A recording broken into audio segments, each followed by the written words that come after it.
Greetings Mavericks and new viewers.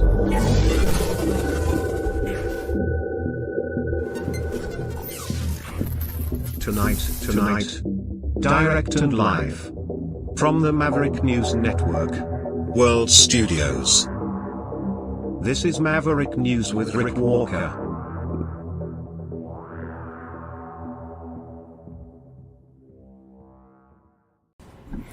Good evening, everyone. Welcome back to the Maverick News channel. What a crazy day. Donald Trump playing doctor. I mean, Jesus. It just keeps getting weirder. I'll explain through the broadcast. By-elections ongoing in Canada, even as we speak. It is possible Mark Carney's Liberal government could emerge from this evening's by-elections with a full majority, a majority government. They're within a hair of making that happen. So we'll keep you up to date on that as the night unfolds. And this blockade in the Middle East, the Strait of Hormuz.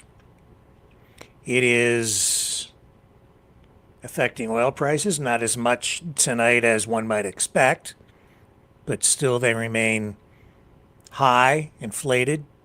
It's affecting prices at the pumps as you go to fill up. And it is a very unstable, volatile situation that it could go completely sideways. And if it isn't out of control enough, I'd say that there is a real risk tonight that President Trump's blockade of the blockade could result in unexpected, unintended escalation, drawing more countries into the conflict.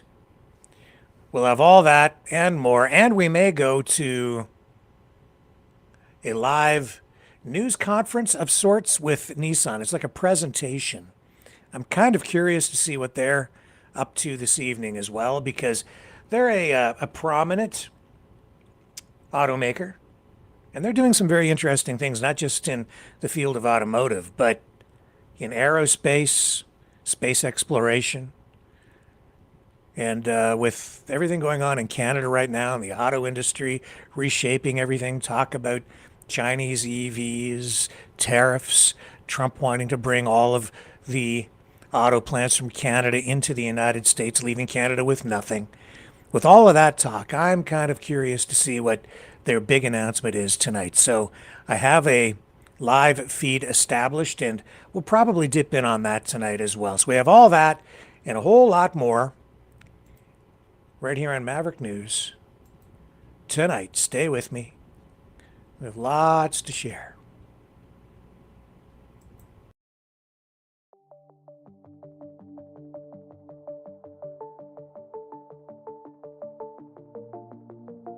Greetings brave Mavericks. Our quest for truth continues. We go beyond fake news. Together we expose propaganda. Together we pull others out of rabbit holes. We are Maverick thinkers. We are all unique individuals, defenders of individual rights and freedoms, credible, trusted, grounded in reality. Maverick News, defending free speech,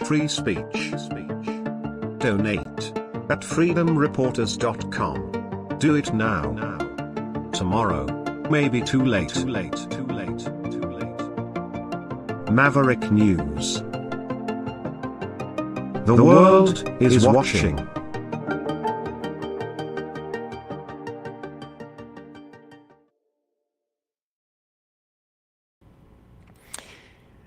Okay, so let's start with what's going on in the Strait. That has to be the top story tonight because it affects the entire world.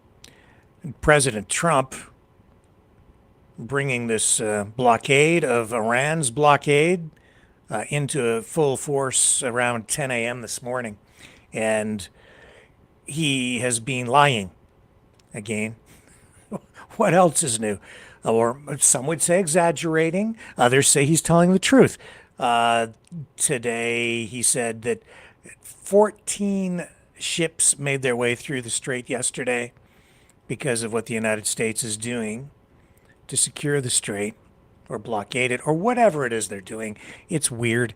That doesn't appear to be true at all because we have a number of ways of verifying how many vessels actually go through the strait. 7 is the actual number. So half of what the president claimed from yesterday. And I can show you where we've been following some of this stuff tonight. So first of all, let's get a map of the strait up, and we'll show you what's going on there. And this is extremely volatile. What is happening there? I think we have something like 14 or 15 U.S. warships in the region now to support this operation. So that's the Gulf. There's the strait right there. And as you can see, there's the choke point. Now I'm going to show you a different map. This is a live action graphic at marinetraffic.com. Shows all the ships sitting and waiting. All the white area is water. The gray area is land.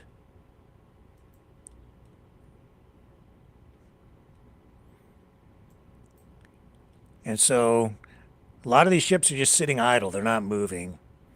And as Iran has enacted its own blockade, as you know, and charging vessels about $2 million apiece just to pass through, and only ships from what they would say are nations friendly to Iran. Trump has taken this unexpected move, made this unexpected move, and he said that the United States now is blockading all of the traffic. And, well, at least what he's doing is he's blockading Iran's ports so that Iran can't get its oil to market. A naval blockade. So again, this took effect earlier today after weekend peace talks and Pakistan ended without agreement. Trump says the blockade will stop every ship entering or leaving Iranian waters in the Strait of Hormuz and the Gulf, and he has warned that any Iranian fast attack vessels that challenge the line will be eliminated immediately. Tehran has threatened retaliation, saying it may target ports belonging to Iran's Gulf neighbors, and all of this comes just days after this fragile 2-week ceasefire aimed at ending the U.S. Israel-Iran war that erupted in February. No clashes have been reported. At this point today, the first hours of this blockade, but tensions remain extremely high. China weighing in on this and sending strongly worded messages to the United States saying they have trade agreements in place with Iran, especially for energy, oil, that they intend to honor, and they are saying that they expect other nations not to interfere in their affairs. So they're sort of first out of the gate in just signaling to the U.S. that they don't want any monkey business going on. They don't want any interference. And this is where things get really, really dicey, because now the question is, who is Donald Trump really blockading? Is it Iran or is it other countries? Because as Iran tries to ship its oil out to other countries, you're not just dealing with Iran, you're dealing with the destination nation states as well. So if the oil is going to China, you're dealing with China. And those ships are not necessarily flagged to Iran. They're more than likely, in almost all cases, flagged to other nations.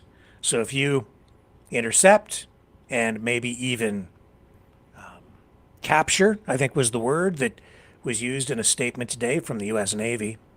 Now you have an entirely different layer of political complication to all this and legal issues as well. So you start messing with all these ships, and now it's not really clear who are you really messing with. It's not just Iran anymore. And all that while Trump is still looking for support from NATO countries, other allies, and NATO making it very clear that no, they're not going to get involved in the blockade. They may send ships, NATO countries may send ships in a support role to escort vessels through the strait, but not until there is some sort of a peace deal. Right now, the ceasefire seems to remain in place, but even that is in question because you have this dual blockade going on. It's a game of chicken that continues. It's a very dangerous game of chicken indeed, and I don't know where it goes. One wrong move on any side, and the whole thing could escalate into a much broader global war. It really is that serious. What's going on with oil prices? Well, a lot of people were predicting that just because of all this going on, that oil prices would jump like well above $100 a barrel. So far, though, it hasn't really happened. We're right on the edge of exceeding $100 a barrel. But here I'll bring up the price chart. Still kind of holding around where the prices were yesterday. WTI crude at $97 a barrel. Brent crude at $99.36. Murban crude at $103.33. In some cases, Mars 127.16. But generally, it's around $100 a barrel right now. And how is that affecting prices at the pumps? Well, here where I live today, I was out running some errands as I was taking care of some household repairs. And I did take note of the price of gas. I'm trying to avoid the gas pumps because the price is high. $1.80 a liter here where I live today. That is actually down about 4 cents from where it was a couple of days ago when I last saw the price sign. I didn't go out yesterday. And the average price across Canada tonight, $1.74.7, 174.7 per liter.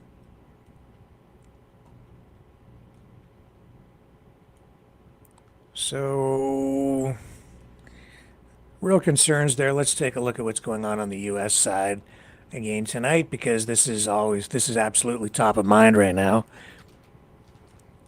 And seeing some indications that airlines in Europe are concerned, saying there could be serious fuel shortages of jet fuel within even a few weeks. So there is a stockpile there, but shortages are becoming apparent. There's a timeline here, and time appears to be more on, I think at this point, on Iran's side than on the side of the U.S. or Israel, mostly the U.S. side, because Trump is going to get more and more pressure from allied nations, actually nations all around the world. If the strait remains closed and the world oil supply is reduced, thus pushing prices higher, $4.12 a gallon on average in the United States. $5.39 in Washington, $5.89 in California, as low as $3.78 in Wisconsin, 380 in Texas, 376 in Louisiana.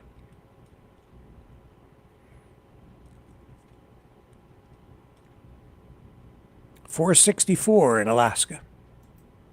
About where it was yesterday. So we haven't had any really, real serious price spikes overnight as a result of all this. But I'll tell you, Trump, in many respects, continues to isolate himself and the United States. Not just because of what he's doing in the Middle East. That's certainly one of the things that has driven a wedge between him and the traditional allies of the United States in Europe and NATO, but also because of what he's been posting on social media again.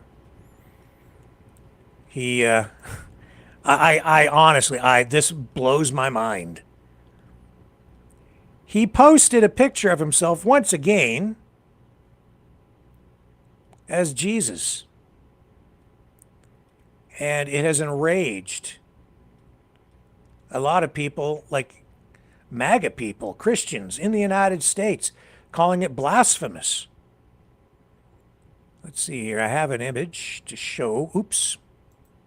Hang on. Let me get it back up here for you. I'll show you what he posted.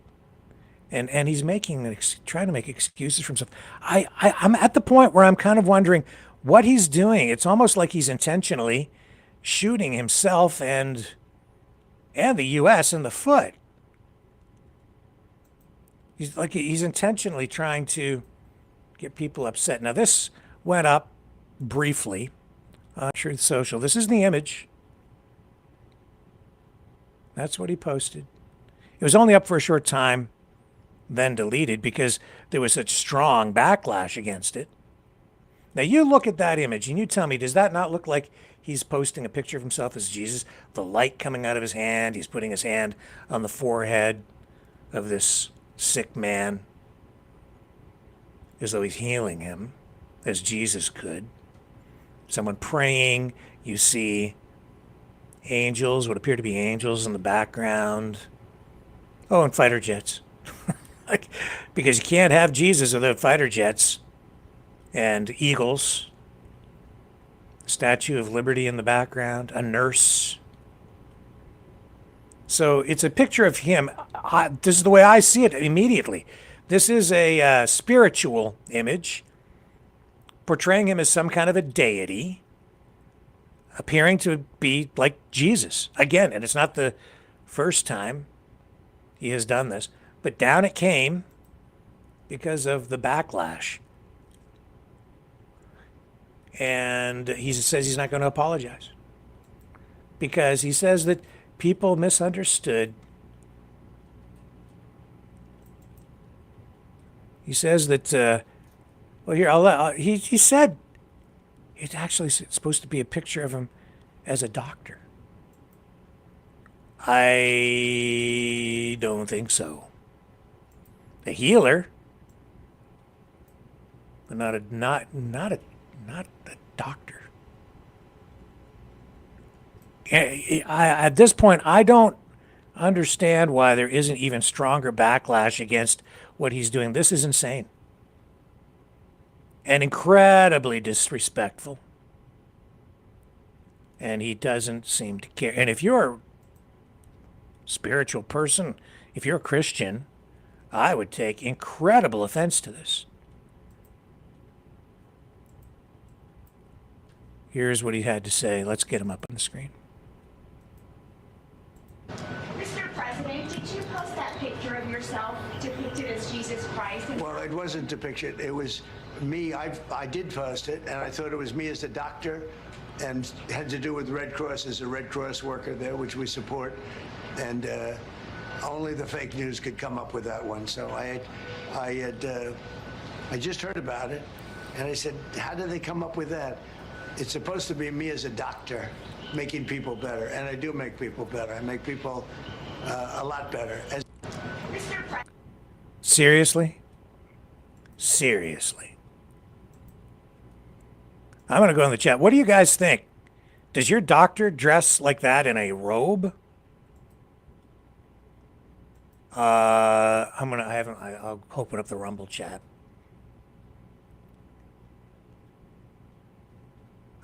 Give me your comments. I'm very interested. As soon as I saw it, I was like, why is he posting a picture of himself like Jesus again? Yeah, Lindy says, no chance. Not a chance. Yeah, I agree. It's obvious. The light, the streaming light beams behind him, the angels. Yeah, archangels in the background. That's right. Lindy. Yeah. Sharon says, not dressed like a doctor. No, that's right. Absolutely disgusting. I think it's just disgusting. You know, the thing is this happens while he's criticizing the Pope, the new Pope. He doesn't like the new Pope. MAGA, the right-wing populist political movement globally has been very opposed to Pope Leo. When he was named Pope, I'm not Catholic, so I don't follow that closely. I was, like I think most people, just getting my information from media in general. And because I'm exposed to so much media coming from the right wing of the political spectrum, I was being fed a lot of this information about Pope Leo. Smearing him, essentially, is what it is. You don't have to like him. But you see, he talks a lot about justice, social justice. He talks about fairness. A lot of these things that he speaks of are interpreted or spun as being socialist or even communist ideas from people on the right side of the political spectrum. I get it. I understand why or how that can be interpreted that way. But I don't think that Pope Leo, as I've learned more about him, is a communist. I think he tries to be apolitical. He is trying, through his work, to help or even represent the less fortunate without crossing over into the political arena. But of course, there's a political element to virtually everything out there, right? Let me just see if I've got the clip of Pope Leo responding to Trump's attacks today, because Trump has actually came out and attacked the Pope on Truth Social. Here he is. Here it is right here. And even this post has driven a wedge between himself and some of his strongest allies internationally, including Meloni over in Italy, who has condemned what Trump is saying here. Let me bring it up. So many things to click on just to show you one thing. Here we go. Here's what he said about the Pope. He says, Pope Leo is weak on crime and terrible for foreign policy. I saw a clip from him yesterday saying, well, I guess the Pope likes crime. What are you talking about? The Pope likes crime. It's ridiculous. It was a reference to, the issue of immigration, but in any event, he says here, right on Truth Social, Pope Leo is weak on crime and terrible for foreign policy. He talks about fear of the Trump administration, but doesn't mention the fear that the Catholic Church and all other Christian organizations had during COVID when they were arresting priests, ministers, and everybody else for holding church services, even when going outside and being 10 and even 20 feet apart.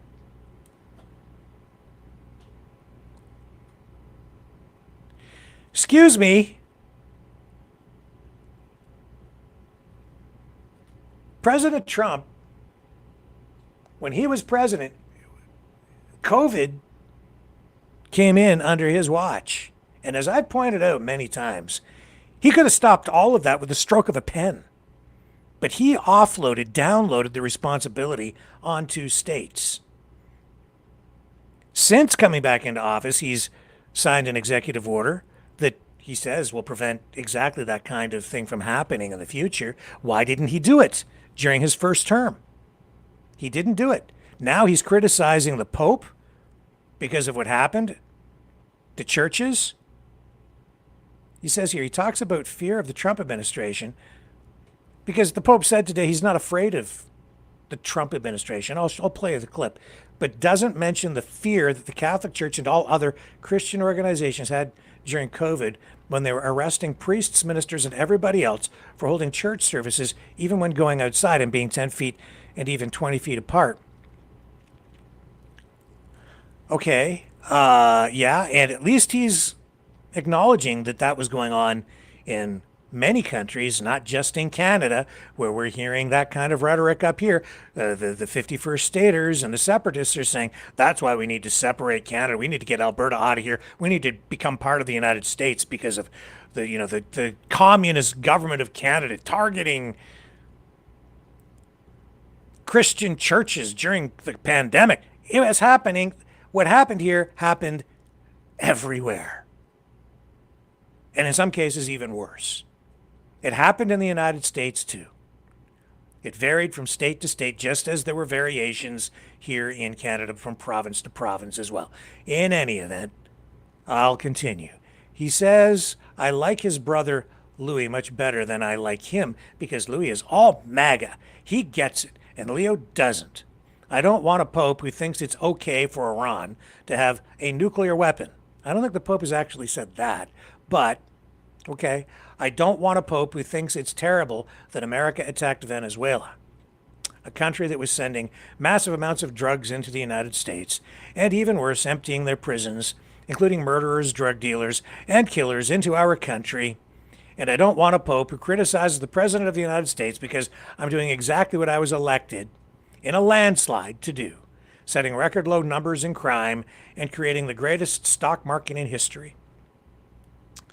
Actually, in the nights ahead, I'm going to talk about the greatest stock market in history, and because I still have to find a night where I have time to review Mark Carney's book. So I'll get into that a little bit, maybe a lot. And with regard to the drug dealers, he also posted overnight comment about, well, it was about many things, but one of them included a claim that drugs being smuggled into the United States by sea is now down over 98%. No proof of that, highly suspect, probably lying about that as well, exaggerating. Of course, what he has done is bomb boats, killing people repeatedly in extrajudicial killings, smearing, I think, damaging the reputation of the United States, because I don't think that what he's been doing there is actually lawful. Anyway, he says Leo should be thankful because, as everyone knows, he was a shocking surprise. He wasn't on any list to be pope, and was only put there by the church because he was an American, and they thought that would be the best way to deal with President Donald J. Trump. Oh, what an ego. If I wasn't in the White House, Leo wouldn't be in the Vatican. Right. Unfortunately, Leo's weak on crime, weak on nuclear weapons, does not sit well with me. Nor does the fact that he meets with Obama sympathizers like David Axelrod, a loser from the left, who was one of those who wanted churchgoers and clerics to be arrested. Leo should get his act together as Pope, use common sense, stop catering to the radical left, and focus on being a great Pope, not a politician. It's hurting him very badly, and more importantly, it's hurting the Catholic Church, President Donald J. Trump. You know, I learned a long time ago that virtually everything is political. Everything. Doesn't matter what it is. There's a political element to everything. Whether you breathe, whether you eat, whether you buy a cup. There's politics involved in this, and economic policies and monetary policies. There's all kinds of things. What you put in it is a political issue. Everything is a political issue. So, of course, the Pope, being in the position that he's in, makes statements about the welfare of human beings, issues of spirituality, faith, religion. I mean, what's more divisive and controversial than religion and politics? So, of course, he's going to cross over into the political vein. But when I heard his response to what Donald Trump has been saying and posting with regard to him today, I have to tell you that it just came across to me as very diplomatic at a time when he's under extreme pressure from the president, and I would say others on the political right globally. Ever since he emerged since he was named Pope. Anyway, here's a clip of him on the Pope's plane. I basically said that the message of the church, my message, the message of the gospel, blessed are the peacemakers. I do not look at my role as being political, politician. I don't want to get into a debate with him. I don't think that the message of the gospel is meant to be abused in the way that some people are doing. And I will continue to speak out loudly against war, looking to promote peace, promoting dialogue and multilateral relationships among the states to look for just solutions to problems. Too many people are suffering in the world today. Too many innocent people are being killed. And I think someone has to stand up and say, there's a better way to do this.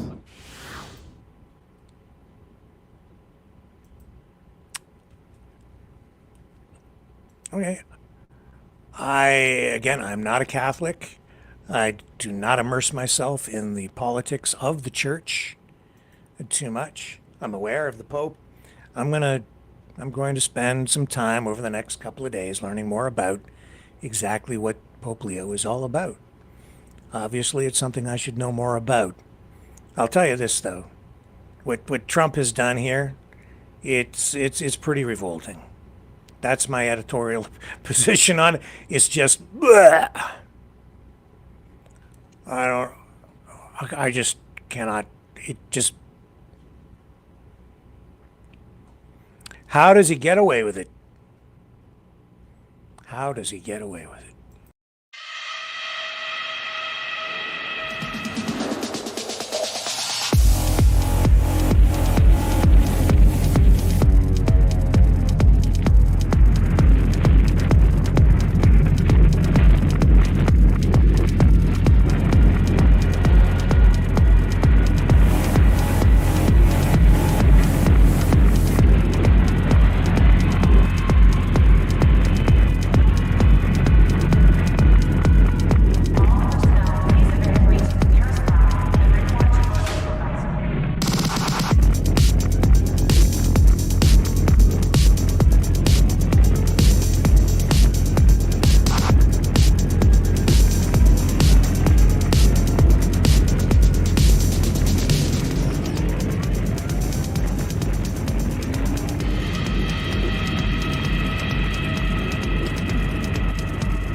Maverick News. The world is watching.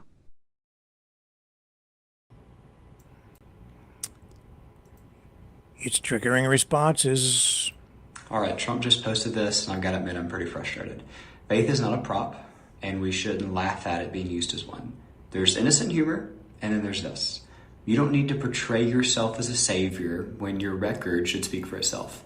Comparing yourself, even jokingly, to Jesus, it undermines the very value that many of us hold dear. This hands easy ammunition to critics. Instead of dominating the news cycle tonight on substance, it shifts focus to something completely avoidable. The same God who saved Trump's life when he was centimeters away from death in that field in Butler. The same God who opened doors nobody saw possible for him to be president not once but twice. is the same God who sent his son Jesus to die on the cross, not for memes, but for our sins. He died for Trump just as much as he died for you and I. And there's not enough tweets, executive orders, peace treaties that can get us to heaven. It's faith in Jesus Christ alone.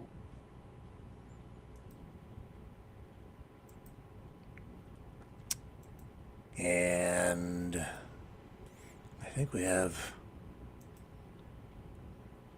Here's another clip from Trump today. He's very good at dominating the news cycle, that's for sure. Here we are still talking about him tonight. This was from earlier today. He's saying that Iran wants to make a deal very, very badly. And I can tell you that we've been called by the other side. They'd like to make a deal very badly.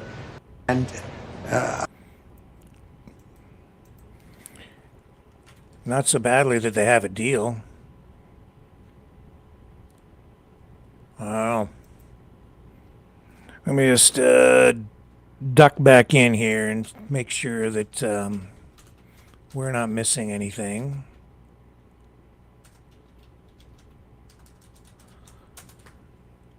As we continue to track this, and then we're going to update too on the by-elections here.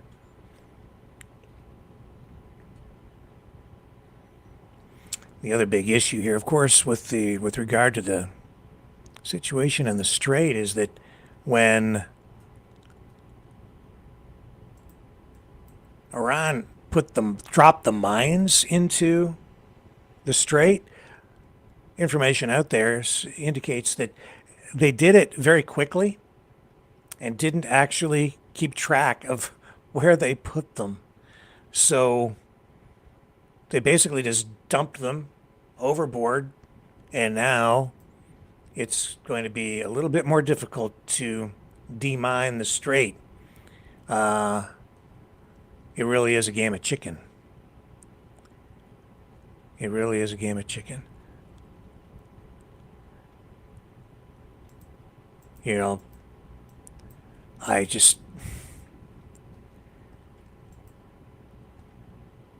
again, blows my mind. Orban in Hungary saying that he's going to rebuild there too. But first, let's go to this thing from Vance.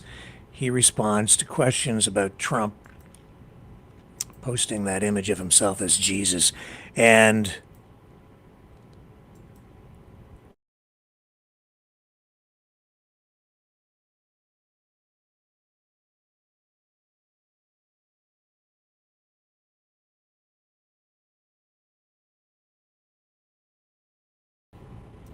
sorry, a moment of blackness there. I'm going to go to J.D. Vance, who comments in this Fox News interview on Trump's bizarre Jesus post. It was actually Sunday night, I believe, when that Jesus post went up, not today. Or early this morning sometime. Did I lose that clip again? No, there it is. We got you. But where did you go? Oh, it's probably here. There we go. Pope Leo has expressed problems with the war in Iran, says that we should be peacemakers, been very vocal. The president took to Truth Social saying Leo should be thankful because, as everyone knows, he was a shocking surprise. He wasn't on any list to be Pope, was only put there because the church, because he was an American, they thought he would be good, best way to deal with President Donald J. Trump. If I wasn't in the White House, Leo wouldn't be in the Vatican. Just wondering, as a Catholic, how you consider this Truth Social post, and then the post of the picture, which a lot of people took as the president posting a picture of himself as Jesus. He later said that he posted it as thinking as a doctor saving people. I thought it was me as a doctor, and had to do with Red Cross as a Red Cross worker there, which we support. And only the fake news could come up with that one. But it really caused a kerfuffle, Mr. Vice President. I'm just wondering what you make of all of this, and whether it's what you think of this back and forth with the church. Well, first of all, Brett, I think the president was posting a joke, and of course he took it down because he recognized that a lot of people weren't understanding his humor in that case. I think the president of the United States likes to mix it up on social media, and I actually think that's one of the good things about this president is that he's not filtered. He doesn't send everything through a communications professional. He actually reaches out directly to the people. You know, when it comes to the disagreements with the Vatican, look, we're going to have disagreements, Brett, from time to time. I think it's a good thing, actually, that the Pope is advocating for the things that he cares about. But we're always going to have disagreements on matters of public policy, or I should say, sometimes we're going to have disagreements on matters of public policy. The Pope has been critical of our immigration policy, but ultimately the immigration policy of the United States is set by Donald Trump. The Pope is going to have disagreements on other issues. We can respect the Pope. We certainly have a good relationship with the Vatican, but we're also going to disagree on substantive questions from time to time. I think that's a total. You know what they call that? Excuses.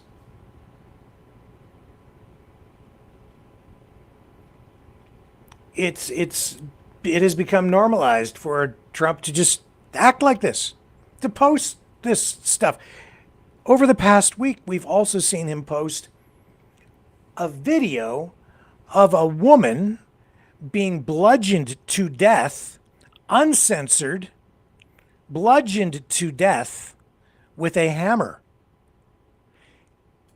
An uncensored murder on video posted by the President of the United States.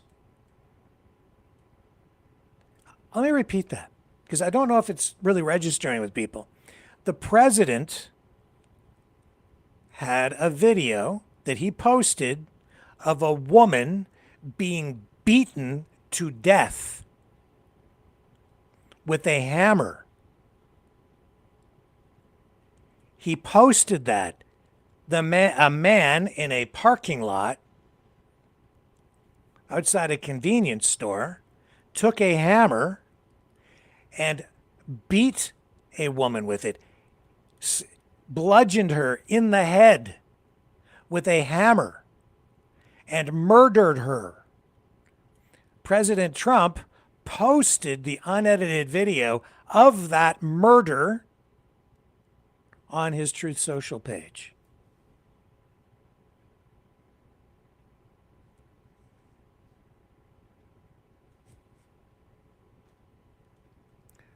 Barely got mentioned. What's wrong with our society? What's wrong with the president? As I indicated that night, I started the story saying that it was Mark Carney who had posted this, to just make a point. If Carney had done it, if any leader, any other leader in the world had done it, any prime minister or president, it would just shock people worldwide. But when Trump does it, it gets a pass. Noted, maybe, and then just on to the next indiscretion, the next disgusting video, the next revolting statement, the next picture of him as the Pope, or the next picture of him as Jesus. It's not the first time he's done it.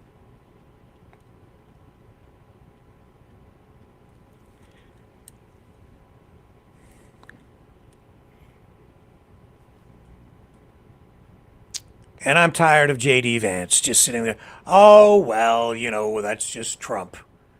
It was a joke. Yeah. Not funny anymore, if it ever was. People, I think, found novelty in it. Certainly I found some novelty in it for quite a while because it was so different. And politics is always a kind of a distasteful exercise anyway. And it does attract politicians who are largely self-serving. So, you know, as you're sifting your way through the liars and the cheaters and the corrupt politicians from all stripes, to have somebody come out and stop speaking in filtered language where they're trying to pretend to be polite or proper, and then just have somebody speaking like that. Yeah, it was something of a novelty, and to have him attacking politicians, oh, they're corrupt, and this is the, but he uses it as a shield. and flips things around and lies and exaggerates.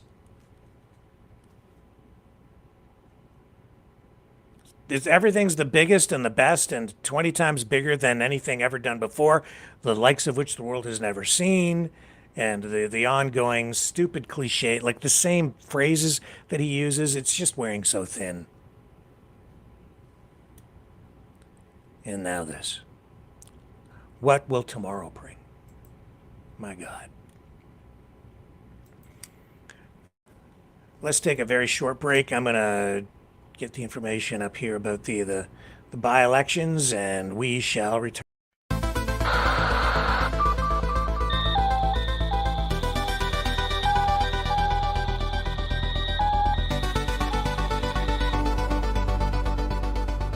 Maverick News isn't just a news outlet, it's a community of truth seekers. Your donation at freedomreporters.com fuels our mission to report the stories that mainstream media won't touch. Thank you, Maverick family.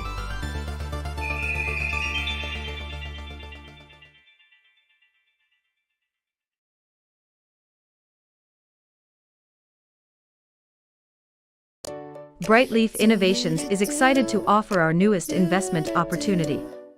The Turn Easy Bed Storage Solution. Turns with a touch, spins all the way around.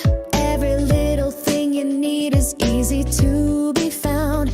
No more clutter, no more mess on the floor. Just spin it, reach it, you don't search anymore. Turn Easy Bed, spin your world around.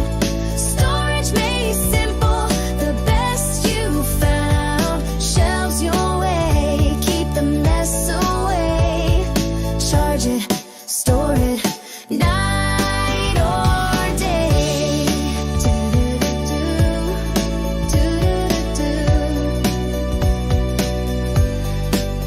It custom shelves for your books or your tech.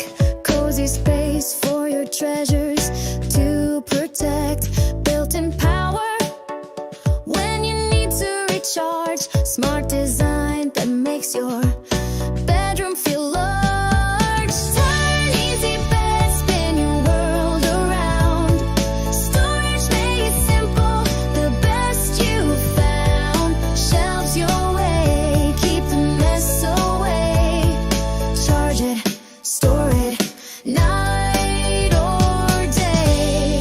Designed and developed by Brightleaf Innovations. Proudly Canadian and patent pending in North America. Turn Easy Bed transforms how you live. To learn more about this innovative new product idea, an exciting investment opportunity, call 519-784-0222 or visit brightleafinnovations.com. Tonight, we are now, I think, 38 minutes away from polls closing, and 3 federal by-elections underway in Scarborough Southwest, University Rosedale, both of those in Ontario, and Terrebonne in Quebec. So polls opened at 8:30 Eastern Time, closed tonight at 8:30 p.m. Eastern Time.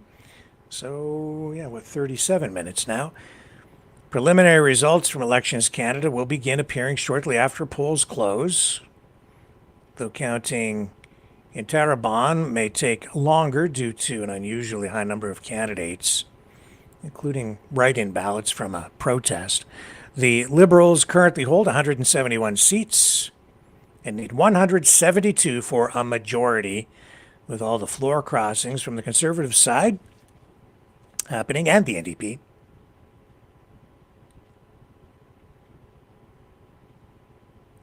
So wins in 2 of those safe Toronto area ridings would deliver that majority. Even without Terrebonne, the Quebec riding is a tighter race. It was decided by just 1 vote in the last election, 2025, before the Supreme Court annulled the result. So the key candidates in Scarborough Southwest, Liberal Dolly Begum and Conservative Diana Filipova, and in University Rosedale, Liberal Danielle Martin is the strong favorite.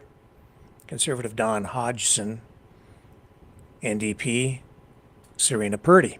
And in Terrebonne, Liberal Tatiana Auguste and Le Bloc Québécois, Natalie Sinclair Desagne, I think is the way you pronounce her last name. So that appears to be those are the two front runners, as I understand it, and the Conservative is Adrienne Charles. So we'll keep tabs on it as we work our way through the evening here. Keep you up to date the best we can. Depends on how close it is, whether we get an indication of who's actually going to win. So this is going to drag on for a little bit into the evening.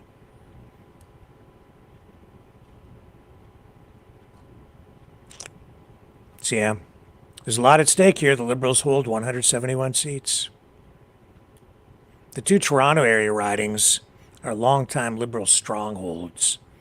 They were vacated earlier this year by former cabinet ministers Chrystia Freeland and Bill Blair. Most of the political analysts out there expect the Liberals to hold both of those, so that will certainly give him the majority that he is in search of. If that comes to pass, polls indicate that that will happen. So by this time tomorrow, well, even by morning, we should know. And then the next question will be, what will happen to Pierre Poilievre? Some rumblings out there that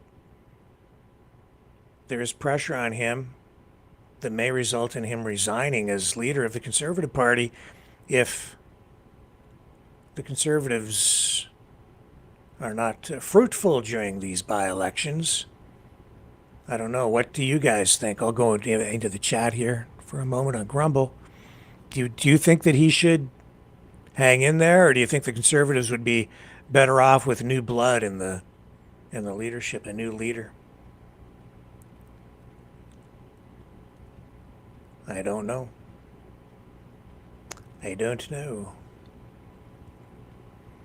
Well, I'll leave your comments in the chat. I'll just keep an eye open for them.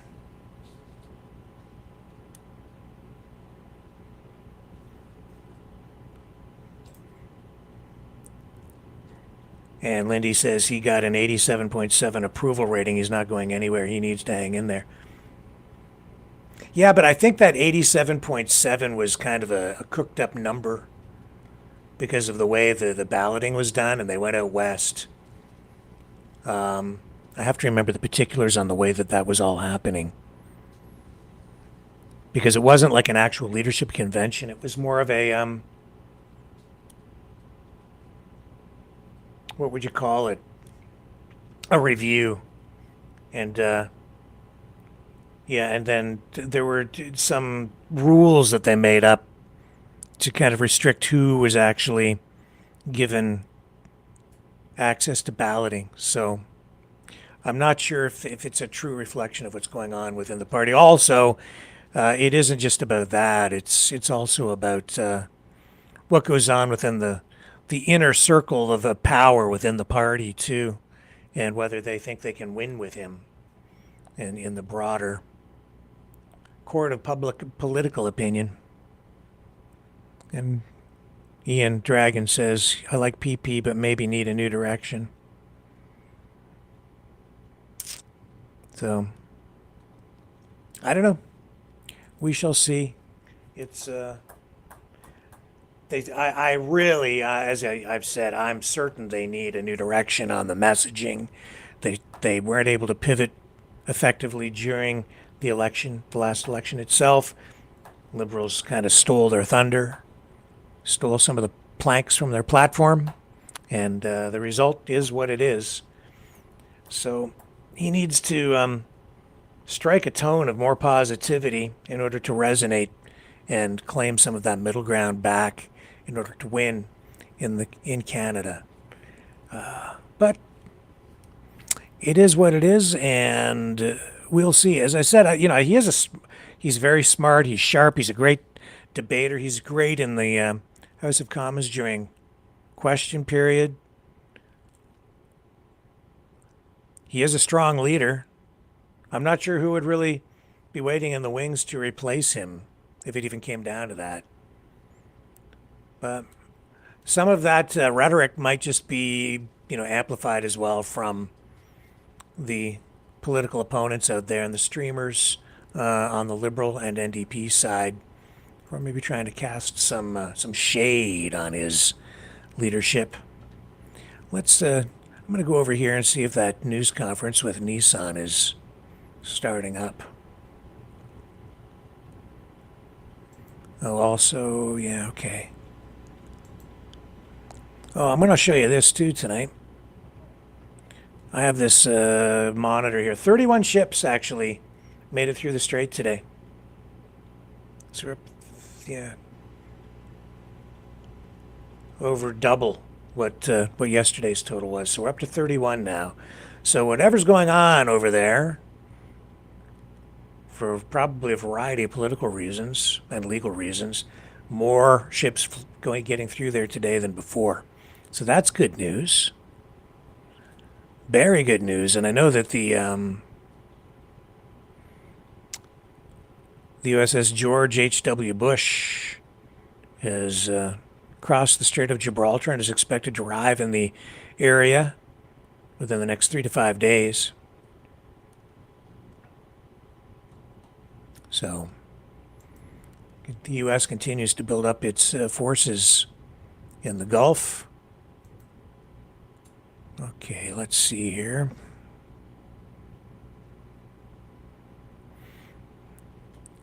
Oh, I think they changed the time on this news conference. They did indeed. So that's not going to happen tonight, I guess. Let me just double check on that because I was told it was 8 p.m. But it looks now like it's not going to happen. So maybe they've delayed it for a day.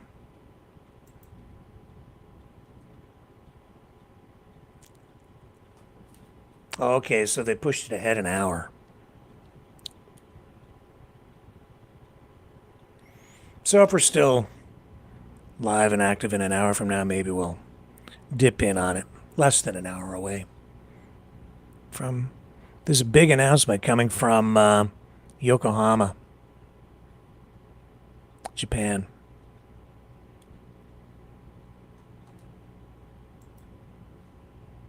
Who knows? Okay, let's take a short one. Come back on the other side. We've got more news.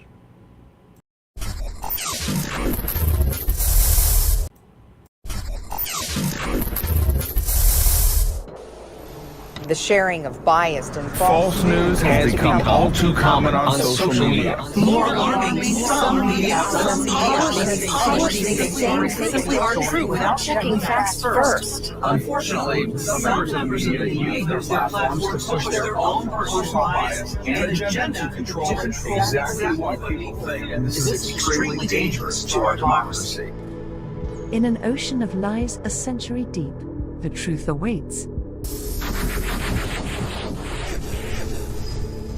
Choose not the red pill. Choose not the blue pill. For both are an illusion. Discover the power of M. The power of individuality. We are Mavericks. We are the way to the light. Fear not the storm. Join our quest for truth. Truth will set you free. Maverick News. The world is watching.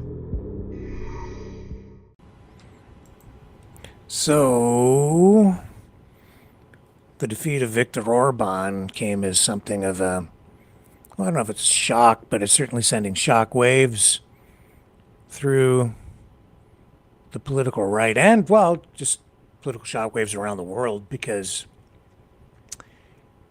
he has been sort of the tip of the spear of the global populist movement. Tonight, Orban in Hungary saying that despite the defeat, he is going to rebuild and attempt to come back. Tisztelt honfitársaim, Mára kiderült, Dear fellow citizens, he says, it has become clear today than yesterday's election hogy a tegnapi választáson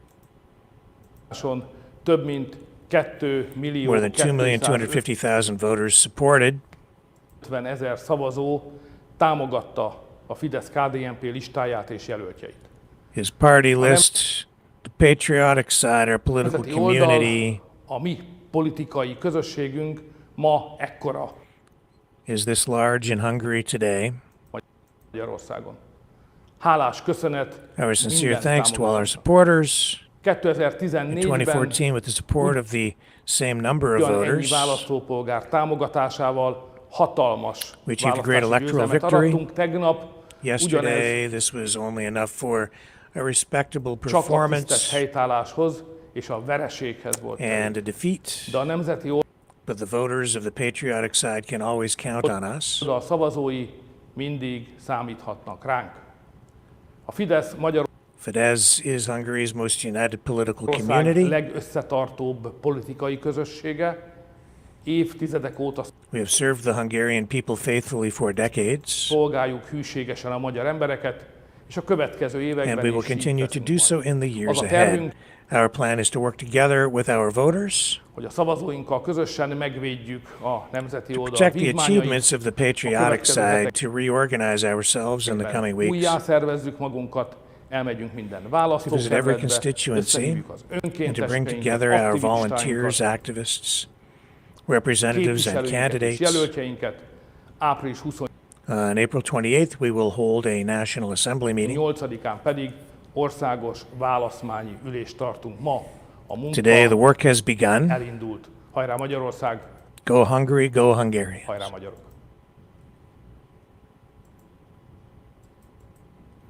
So, a new chapter in Hungarian politics.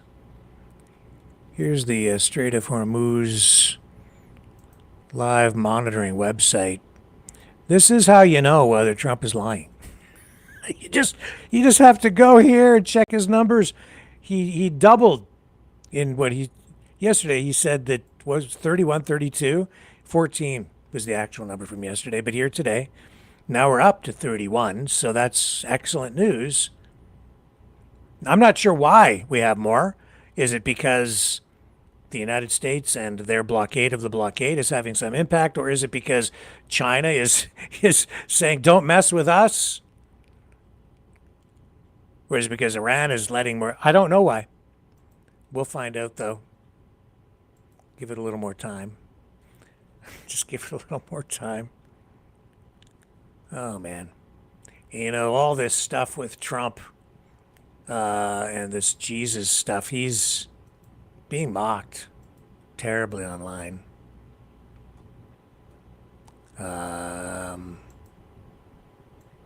Show you what's going on with that. I was going to save this stuff till the end of the broadcast, but I'll share it with you now. Other countries, just influencers creating meme videos, because everybody knows that Donald Trump likes his Mickey D's. Gentlemen, the best fast food. Believe me, this is not the bread I expected. Whoa, this is amazing! Only the best for the Last Supper. It is good. Yeah. Gentlemen, the best fast food. And this is a parody of Trump believing himself to be the new Messiah. Donald Trump walks into the Strait of Hormuz to attempt to open it permanently by parting the seas like Moses did. This from Politics. So he has opened himself up to this, but I don't think it hurts him. Note the swollen ankles.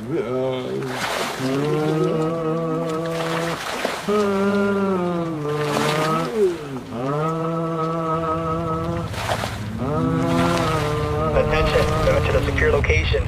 Identify yourself to NetWatch immediately.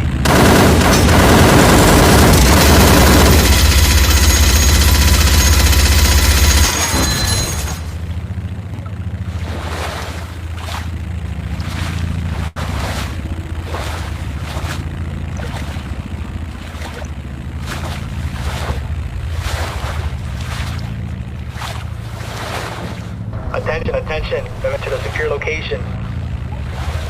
Identify yourself to net watch immediately.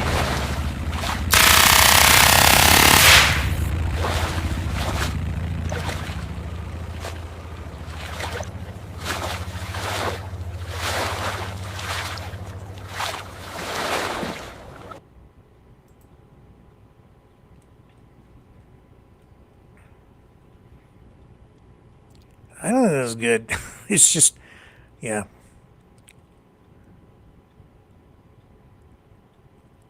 The Kremlin reacting to Trump's blockade, saying it's going to have negative impacts on markets.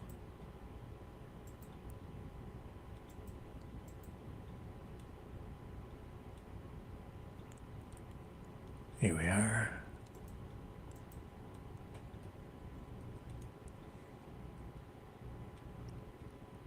Here's Dmitry Peskov on RT saying, the situation is far from being resolved and brace yourselves for more market instability.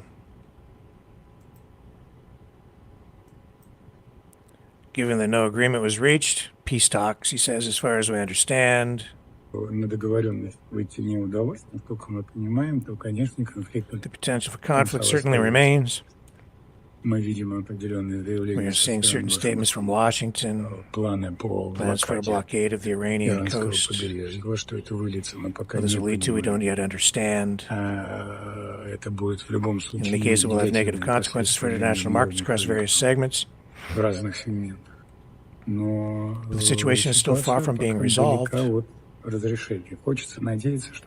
can only hope that it does not return to armed conflict.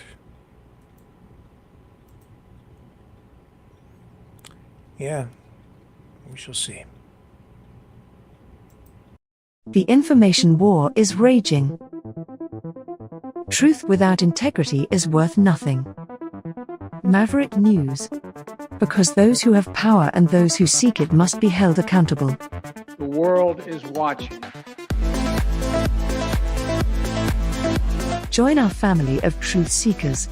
Donate today and add your voice to the chorus of Maverick Knights. Donate at maverickdonations.com. Truth. Integrity. It's the Maverick way.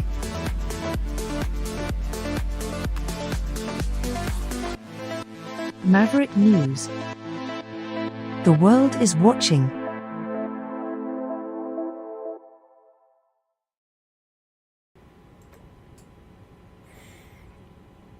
Of course, the other story out there is Ukraine, which is not getting nearly as much attention now because of what's going on with Iran. The 32-hour Easter ceasefire declared by Moscow has ended in mutual accusations of massive violations. Again, we're talking about the war in Ukraine now. Ukraine's military says Russian forces broke the truce more than 10,000 times with assaults, artillery, and drone strikes. Russia claims thousands of Ukrainian violations in return. Reports also include allegations of Russian forces executing Ukrainian prisoners during the ceasefire period. On the battlefield, fighting has resumed across the eastern and southern fronts. Russian troops are pressing limited advances near Pokrovsk and Donetsk, while Ukrainian forces report successful counterattacks that are disrupting Moscow's spring offensive. Ukraine's expanding drone campaign continues to hammer Russian supply lines and rear areas, helping blunt Russian momentum. I was speaking with someone in Crimea today who tells me they have ongoing internet disruptions because the internet is shut down almost daily now because of drone attacks coming in from Ukraine. I'll tell you this, the war there clearly far from over. Ukraine has been making gains, reclaiming territory. this war that was supposed to be over within a few days, now into its fourth, heading into its fifth year. Hard to believe that much time has actually gone by. A lot of lives lost. Tensions obviously still high as the war now enters its fifth year. Yeah. No immediate path to negotiations. And all those pundits out there who said that Ukraine didn't stand a chance. Russia was just going to steamroller over Ukrainian forces. It was all over before it started. Hasn't quite turned out that way. Now you're seeing, too, Zelensky shifting gears strategically. He's pivoting diplomatically, politically. He has been speaking with countries in the Middle East because of the war in Iran, and now offering technology and assistance to those countries because of the drone technology Ukraine has developed out of necessity. Necessity being the mother of invention. So a lot of resilience on the Ukrainian side. These wars never, I don't think they ever proceed, or very rarely, I should say. Rarely ever do they unfold the way the aggressor intends. Sometimes. The way the military executed and when I say execute, I mean the way that they were able to affect the extraction of Maduro in Venezuela, that was pretty much flawless, although, some pushback, but wow, to go in and do that. But Venezuela is not around. Far from over. What else is going on in the chat there? Arthur Clark saying blasphemy, blasphemy, no doubt talking about the image of Trump as Jesus, yes. Yeah, Dean says, ooh, yeah, can't unsee. Yeah, that video of Trump wading into the water and then the giant diaper floating to the surface. That was a very strange video. I'll tell you that. And with regard to the chat, I did indicate yesterday that if people send me an appeal, if you've been banned, just email me. I'll look at it. But the deal is you have to tell me who you are. You have to identify yourself. Confirm your actual identity so that I know who we're actually dealing with in there. If you're hiding behind a fake name and you don't want to disclose your true identity, then you also don't want to be in a position where you could be held accountable for what you say. That's a different deal. But if you tell me who you are, I will look at the appeal and then we'll assess, and I'll do my very best to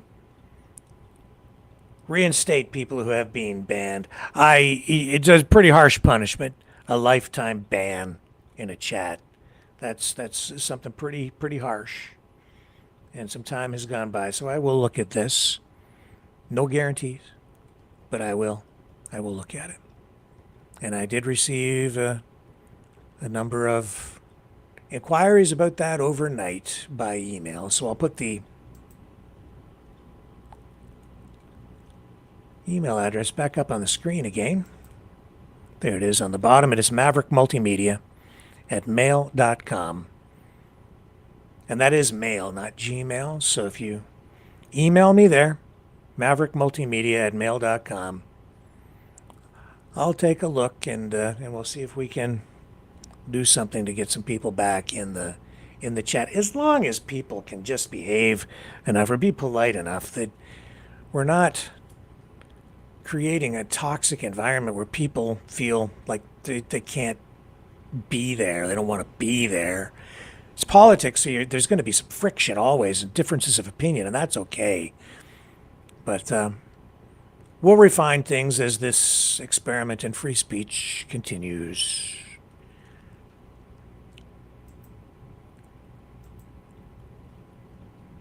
Okay, so getting near the bottom of the hour here. I don't know how much longer we're going to go tonight, because we lost our Nissan feed. We're half an hour away from that. We'll take a little break. We're going to come back. I'm going to regroup here and try and get some information flowing so that we can update you on these by-elections as the results begin to come in. Polls closing in about 10 minutes, so stay with me.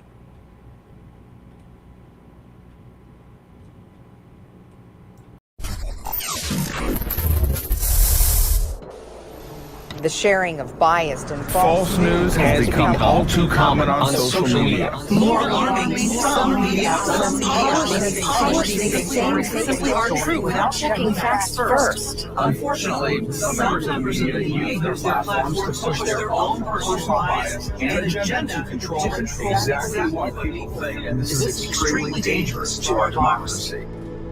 In an ocean of lies a century deep, the truth awaits. Choose not the red pill.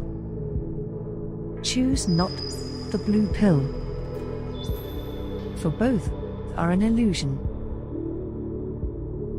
Discover the power of M.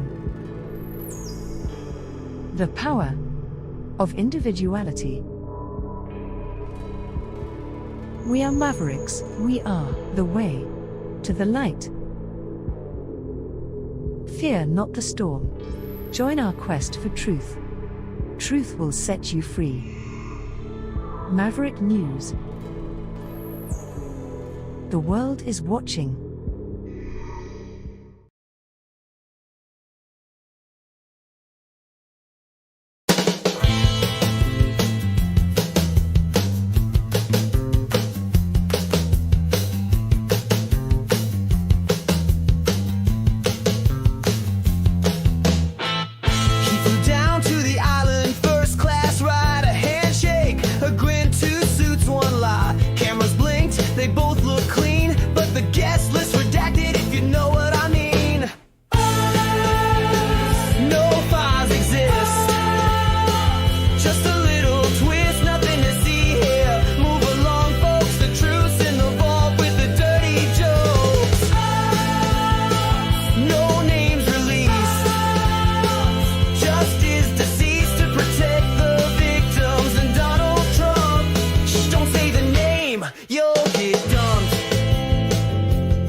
And also Donald Trump.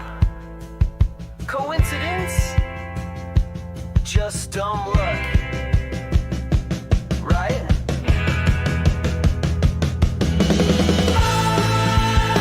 Another sealed file. That crocodile smile. We did our best, says the DOJ, while the truth just fades away. Another news spin. No one will win except the rich guys with gold ID cards and closets full of secrets behind steel bars. Just a little glitch. A billionaire's privilege. That's the sound of the case. Closed. We're back. Speaking of the Epstein files, A federal judge today dismissed Donald Trump's defamation lawsuit against the Wall Street Journal. This is something of a setback for Trump in his legal campaign against media companies, which he has been accusing of treating him unfairly. So this was one of several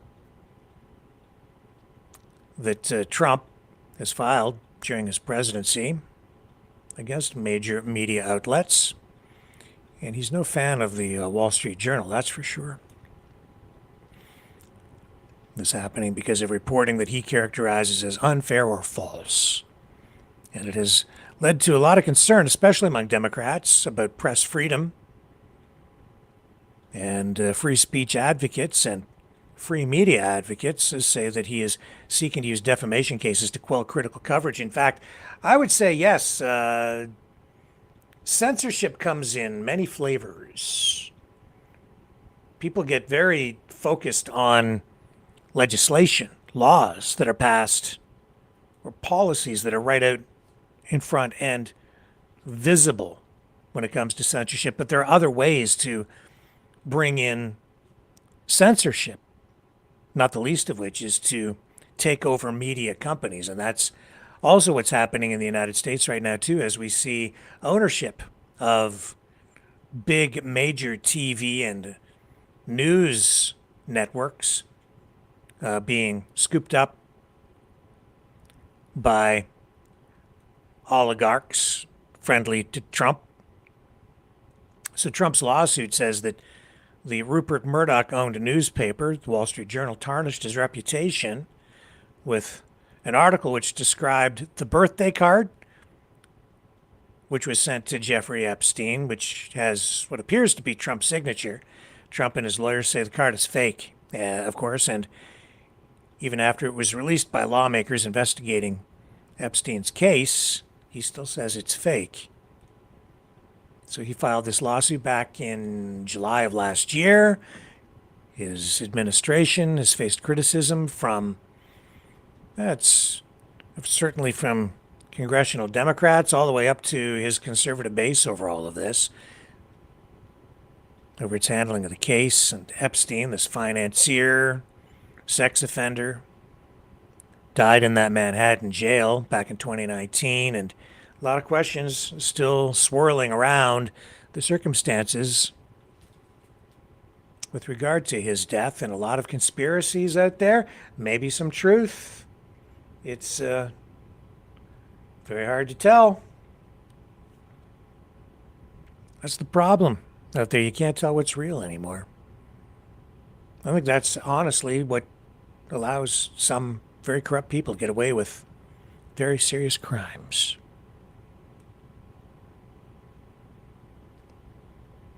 So Miami-based U.S. District Court Judge Darren P. Gales, who is an appointee of former President Barack Obama, said that while tossing this case, he says that Trump had not come close to meeting the actual malice standard that public figures must clear in defamation. And writing in this decision, Gales wrote, "The complaint comes nowhere near close to this standard, quite the opposite." And the Wall Street Journal is warning of a possible chilling effect on speech because of these kinds of lawsuits. Their lawyers for the Wall Street Journal, of course, seeking to dismiss the case. They say the lawsuit was meritless and threatened to chill the speech of those who would dare to publish content the president does not like. You're all fake news. Again, even right there, you just look at him day to day, the way he treats the reporters, the journalists. Who are you with? You're fake news. They're a failing news organization. You're very low IQ. You're stupid. Well, that's a stupid question. I can't. It's just gross. 1 minute away from the polls closing on these by-elections tonight. Maybe I will take a moment to cue something up. Something was sent to me by somebody last night, and I have an answer to a question. I think it was sort of meant as a question to me about the Public Order Emergency Commission and the Freedom Convoy and the use of the Emergencies Act by the federal government in Canada.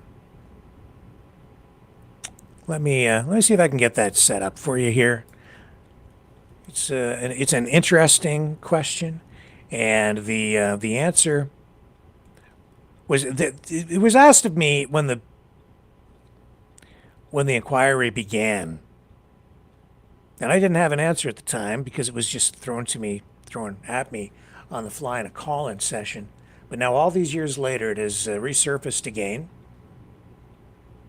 and it came to me overnight. So I'll address that when I come back on the other side of this.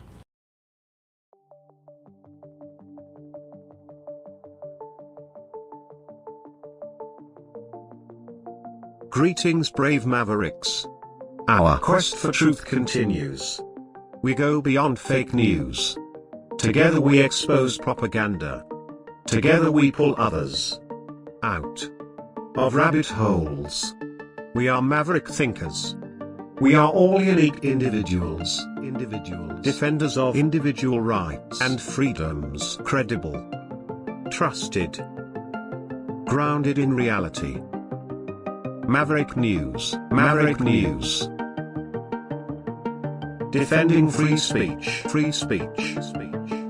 Donate at freedomreporters.com. Do it now. Tomorrow may be too late. Maverick News. The world is watching.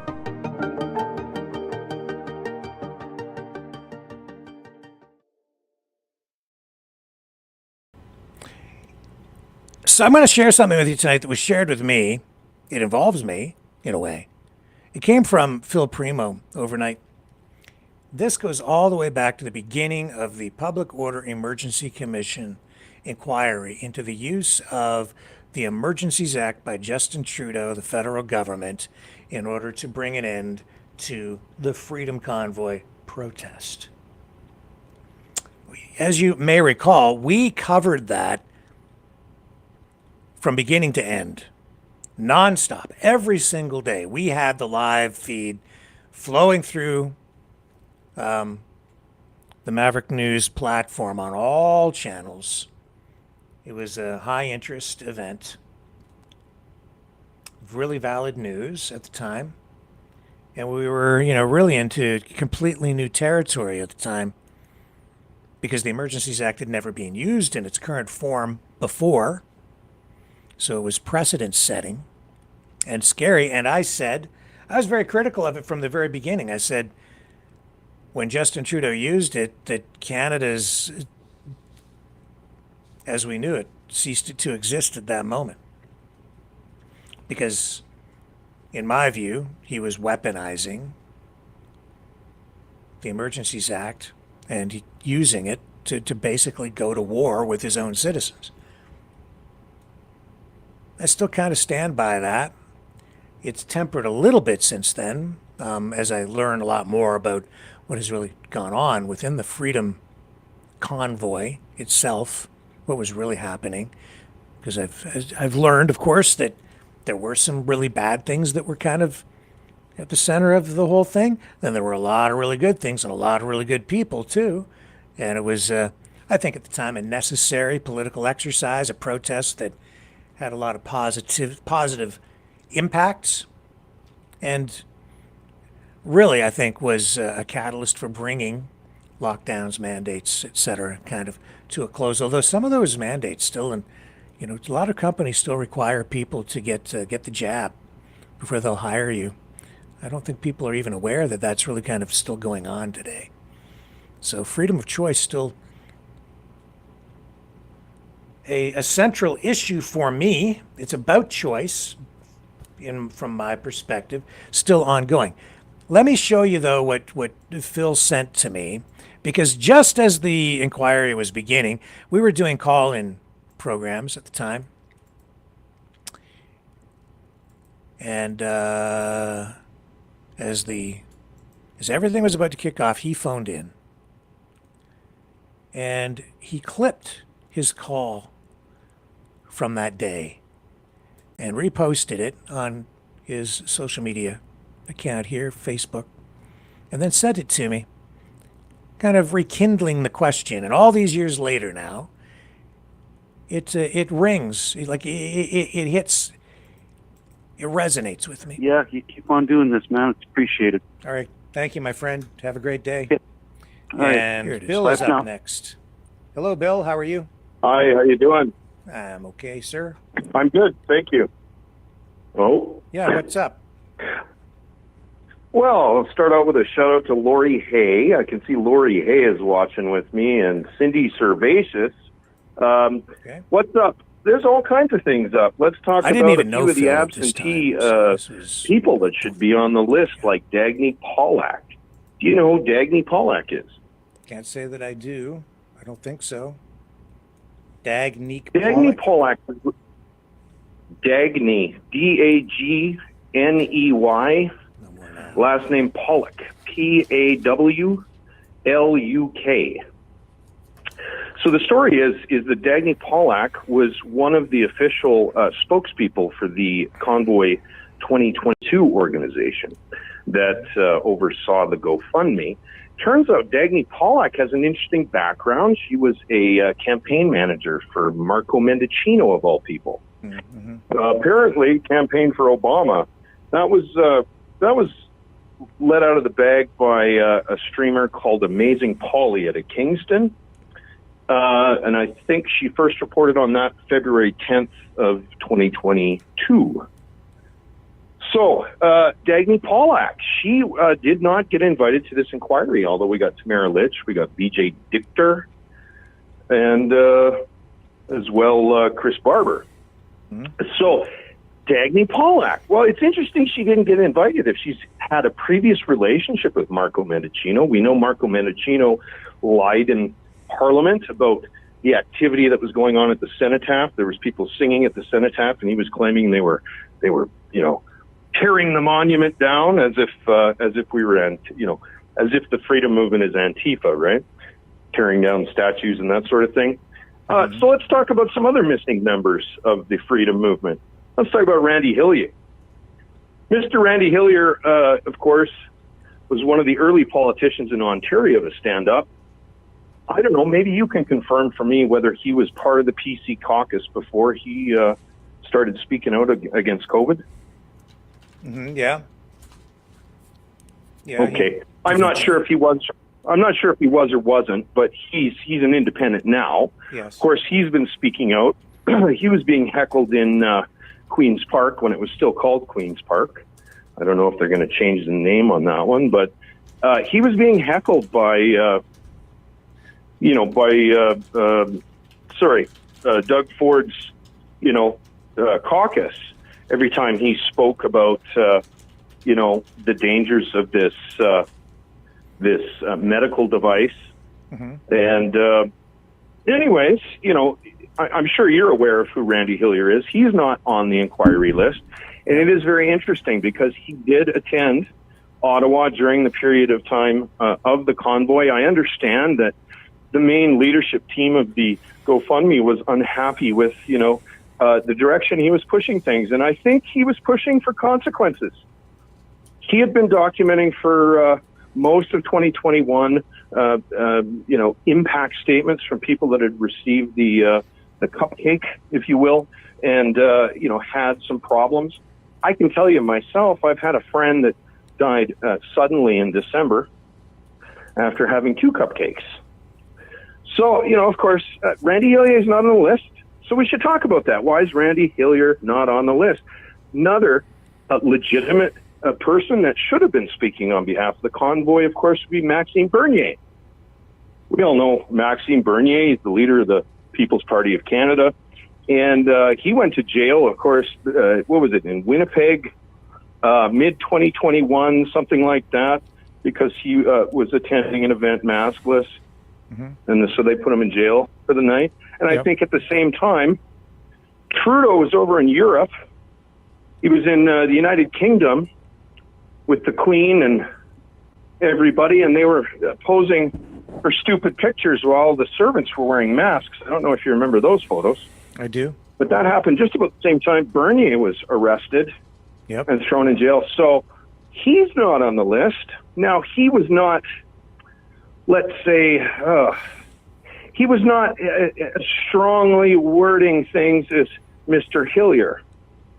But he was supportive of the convoy nonetheless. And both of those gentlemen, one representing a major province in the country, another one representing the country itself, from a political perspective, had legitimacy.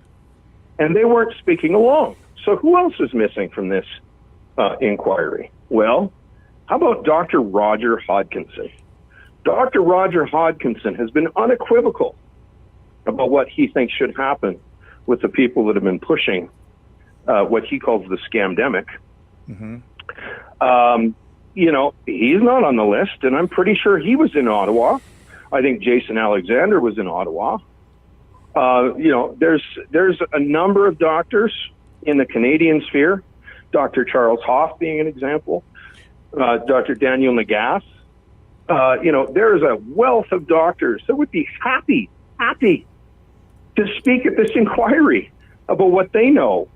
And, you know, obviously, you know, the truckers, and it's, you know, it certainly wasn't Pat King laying down the science. No, he was listening just like everybody else to the doctors, and the doctors were informing us of what was not being informed on mainstream media.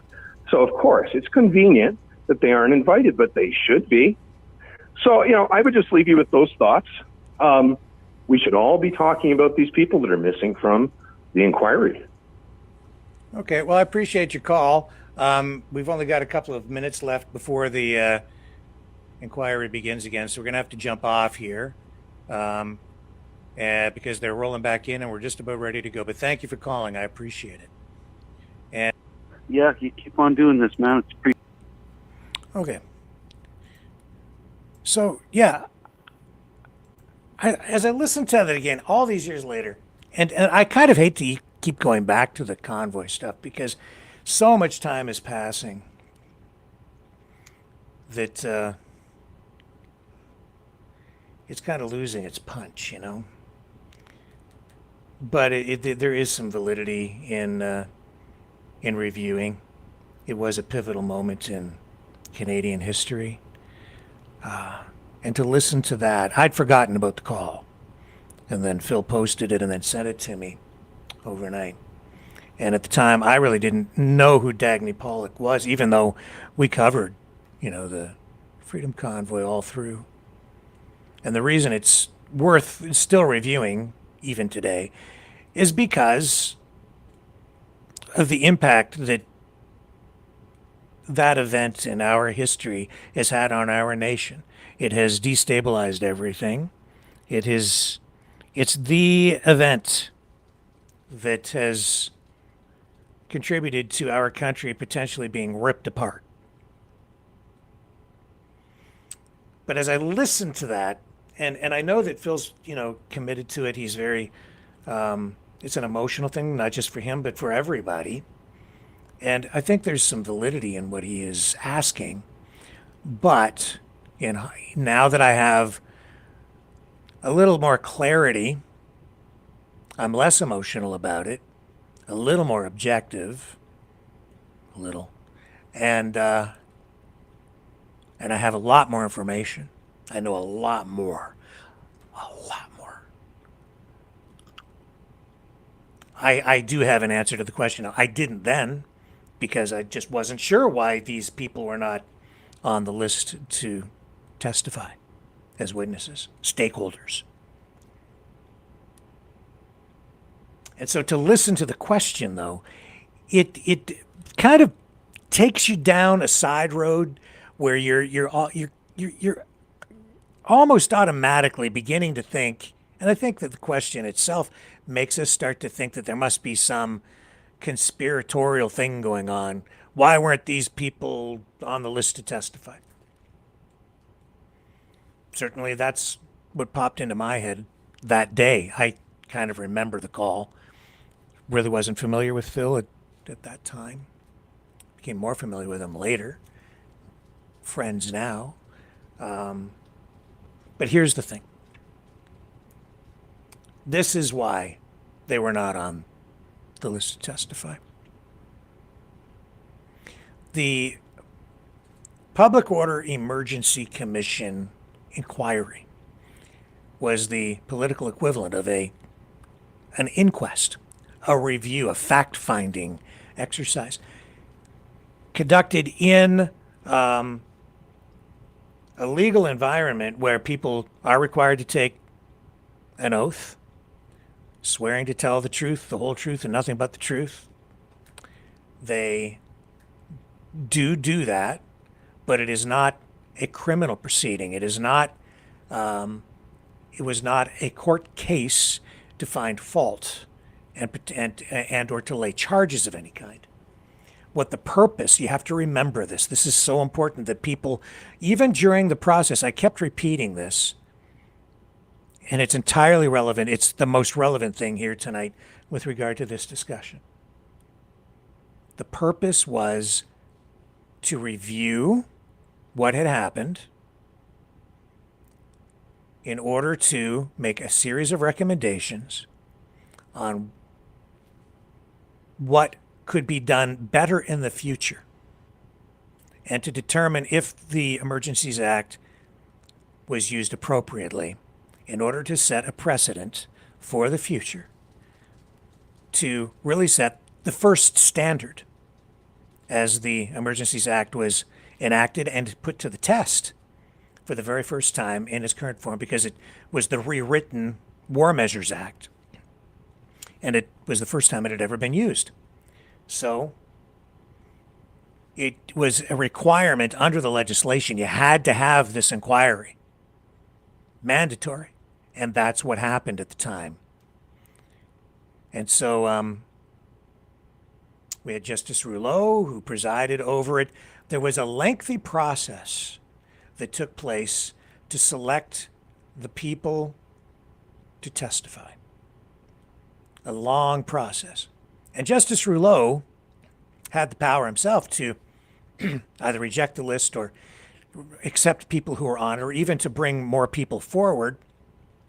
And as lawyers who were involved in the role of questioning witnesses, if they wanted to bring more people forward, they could do that, and Justice Rouleau could either say yes or no. But you couldn't have everyone testify. That inquiry went on for, I believe it was like 6 weeks. Covered it here every single day, all day long, then did the Maverick News program at night. Long days and long nights, I can tell you, and it went on for 6 weeks. In the end, I think there were originally 80-some people lined up to testify. We ended up with about 130 or 136 people who ultimately testified as stakeholders. But they were all selected because they were key figures, identified as key figures in what happened with the convoy. And you have to remember as well that, and this is where I think Phil is maybe just getting into a gray area here, that it results in confusion. Because as he said, he says, why aren't these doctors, why weren't they called to testify? They were laying down the science, he said. So now I'm picking up on that more than I did then on the fly as we were covering it live. But you see, the inquiry was focused on the use of the Emergencies Act. What was the Emergencies Act? Why was it enacted? It was used by Justin Trudeau and the federal government because they said there was a threat. It was a threat to national security. Whether there was or wasn't, that's not what I'm getting at. It's not. I'm not trying to say it was or wasn't justified. I'm saying that's why the Emergencies Act was used. Therefore, as Justice Rouleau had to make a decision on whether it was used appropriately or not, or whether it was used in the wrong way. He had to look at whether it met the threshold, whether the standard was met, whether there was anything there to actually show that there was a legitimate threat to the government, a legitimate threat to national security. It wasn't about an exploration of whether the mandates were justified or whether, you know, the COVID vaccine worked or it didn't, or what. It wasn't about that. That was the catalyst for a lot of the people that came out there. Not everybody, but the majority of people that showed up were there to protest those things. But that's not the question that Rouleau had to answer in making his determination at the end of the process on whether the Emergencies Act was used properly or not. It was about whether there was a threat to national security. That's why you heard so much from police, CSIS, the politicians themselves. Was there a threat to Justin Trudeau? Was there a threat that somehow the government might be overthrown? Was there a threat to national security? That's what people have a hard time wrapping their head around. It wasn't an inquiry to determine whether the mandates were justified or whether the vaccine had side effects. That's over there. That's not the issue that was being looked at through the inquiry. It was about national security, and then also at the outer edge of that was did the use of the Emergencies Act allow the government to overreach? And as a result of using it, what happened with regard to arrests, protesters, and the treatment of protesters? Were the police, did they use too much force in the streets? Those kinds of questions related to it, and also the impact that the protest was having on local residents. That also was relevant to the question of whether that represented in itself something of a contributing factor to a possible national security risk. Blockading the bridge in Windsor, that was a big factor in the inquiry. That aspect to it, because of the impact on the economy, the cross-border traffic, cross-border trade, international relations, diplomacy, international politics, that's a foreign affairs issue. That was a major factor, both in Coutts and also in Windsor, Ontario, where we had protests ongoing as well. And then you've got protesters out there accused in Coutts of having weapons, which turned out to be true, although some people don't want to acknowledge that. I've watched the full testimony of one of the people arrested out there. You can go find it online, and he just admits the whole thing. So that was true. But the vast majority of the people out there, very few of them, realized that was even going on. And once that came to light, they basically packed it in. But that's another story. So, but that's the point. It was never about determining whether the government should have, locked us down. That wasn't the issue explored in the inquiry.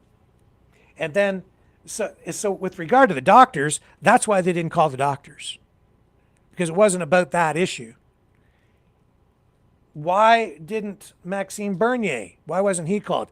You could sit there and cook up 100 different conspiracies or thoughts, one of which may actually turn out to be valid. I don't know. Maybe he's working for the government, or maybe he's working for the feds. He's a plant. He's controlled opposition. All those kinds of things. Irrelevant. Doesn't matter in this case. Maxime Bernier wasn't called to testify because he was not a core organizer. He was a peripheral player. He was there, but so were thousands of other people. And the people who actually were involved in organizing the convoy, they distanced themselves from the politicians like Maxime Bernier. And I remember the talk like that too. They didn't want politicians directly involved. They didn't want Randy Hillier directly involved. They were there, and they were promoting their parties, and they'd been, actively working against the mandates all along. But as far as the convoy was concerned, they weren't viewed by the people who were selecting the witnesses as being key organizers or key players in the protest itself. Sort of a decentralized, fragmented group of people who put the whole thing together and got the thing kind of rolling. But there was a core group of people, and those people were Bridget Belton, who we know was sort of the founder of the convoy, the first person to kind of suggest it, get it rolling. And then you had these other players, including Pat King, who was instrumental with the core group of people. They had meetings prior to. They got the whole thing rolling.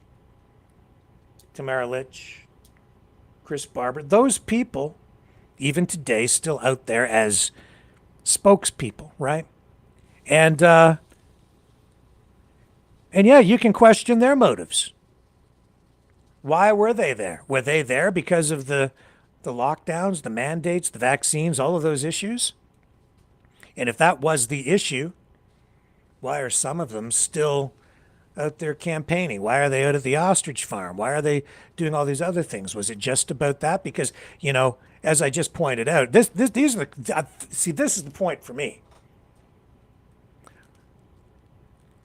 You're on the right track, I think, when you're asking this question, like why weren't these people asked to testify at the inquiry? But it's sort of the right idea, not quite the right question, directed in the wrong place. Because that's not what the inquiry was about. 130 some witnesses actually called over 6 weeks, 85,000 different documents, the vast majority of which were never seen or even discussed during the inquiry itself, but all posted online. Many of them I went through and tried to read as much of that material as I could, all of them relevant to what was going on. And then Justice Rouleau in the end coming out and saying, that he ruled that it was justified in his view, but you could easily look at it the other way. Well, what was he talking about? Again, people were looking at that as though he was saying government was right to do this, but they're thinking that he was making some sort of ruling on whether the mandates, the lockdowns, the mask rules, the mandates on the vaccines, all of those things, whether those were valid. That's not what he was talking about. He was talking about whether there was a threat to national security and whether the government was using the Emergencies Act in a proper manner. And he said, yeah, but not, you could easily look at it the other way. And then people said, he's corrupt. But then, what's actually more relevant or carries more weight was the court ruling, which ruled the other way and said that it wasn't used properly. And now the federal government appealing that ruling. So the legal battle continues. But it's all about the Emergencies Act and whether it was used properly. And the question is not about the mandates. It's about whether there was a threat to national security. So in a way, you've got the right question. But you've got the wrong people. You've got the wrong people. We've highlighted on this program over the past few years, from time to time, we touch on this. And I've shown you some of the people that were involved in activities that fall into that vein of concern. That's why I've been sitting here saying, why weren't these other people asked to appear? Do you know who I'm talking about? I'm going to look in the chat.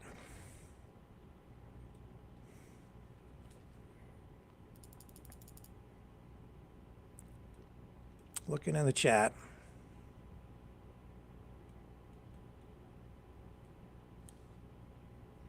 I'm not so sure about that, Lindy. She says if they were afraid of a takeover of our country, they could have stopped it without the Emergencies Act. Now, I don't know about that. Have you been paying to any attention to what I've been talking about here for the past, like 4 years? What's going on in our country right now? I understand, like, why you would say that, but no, I disagree. I disagree.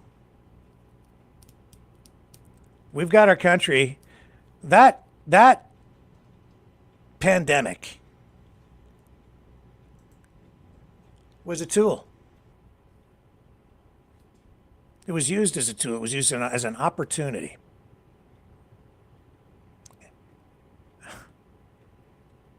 And if anybody starts,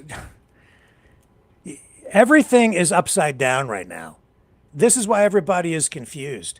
It's hard for people to understand. You can't understand it. You really have to dig, and peel back all the layers of the onion.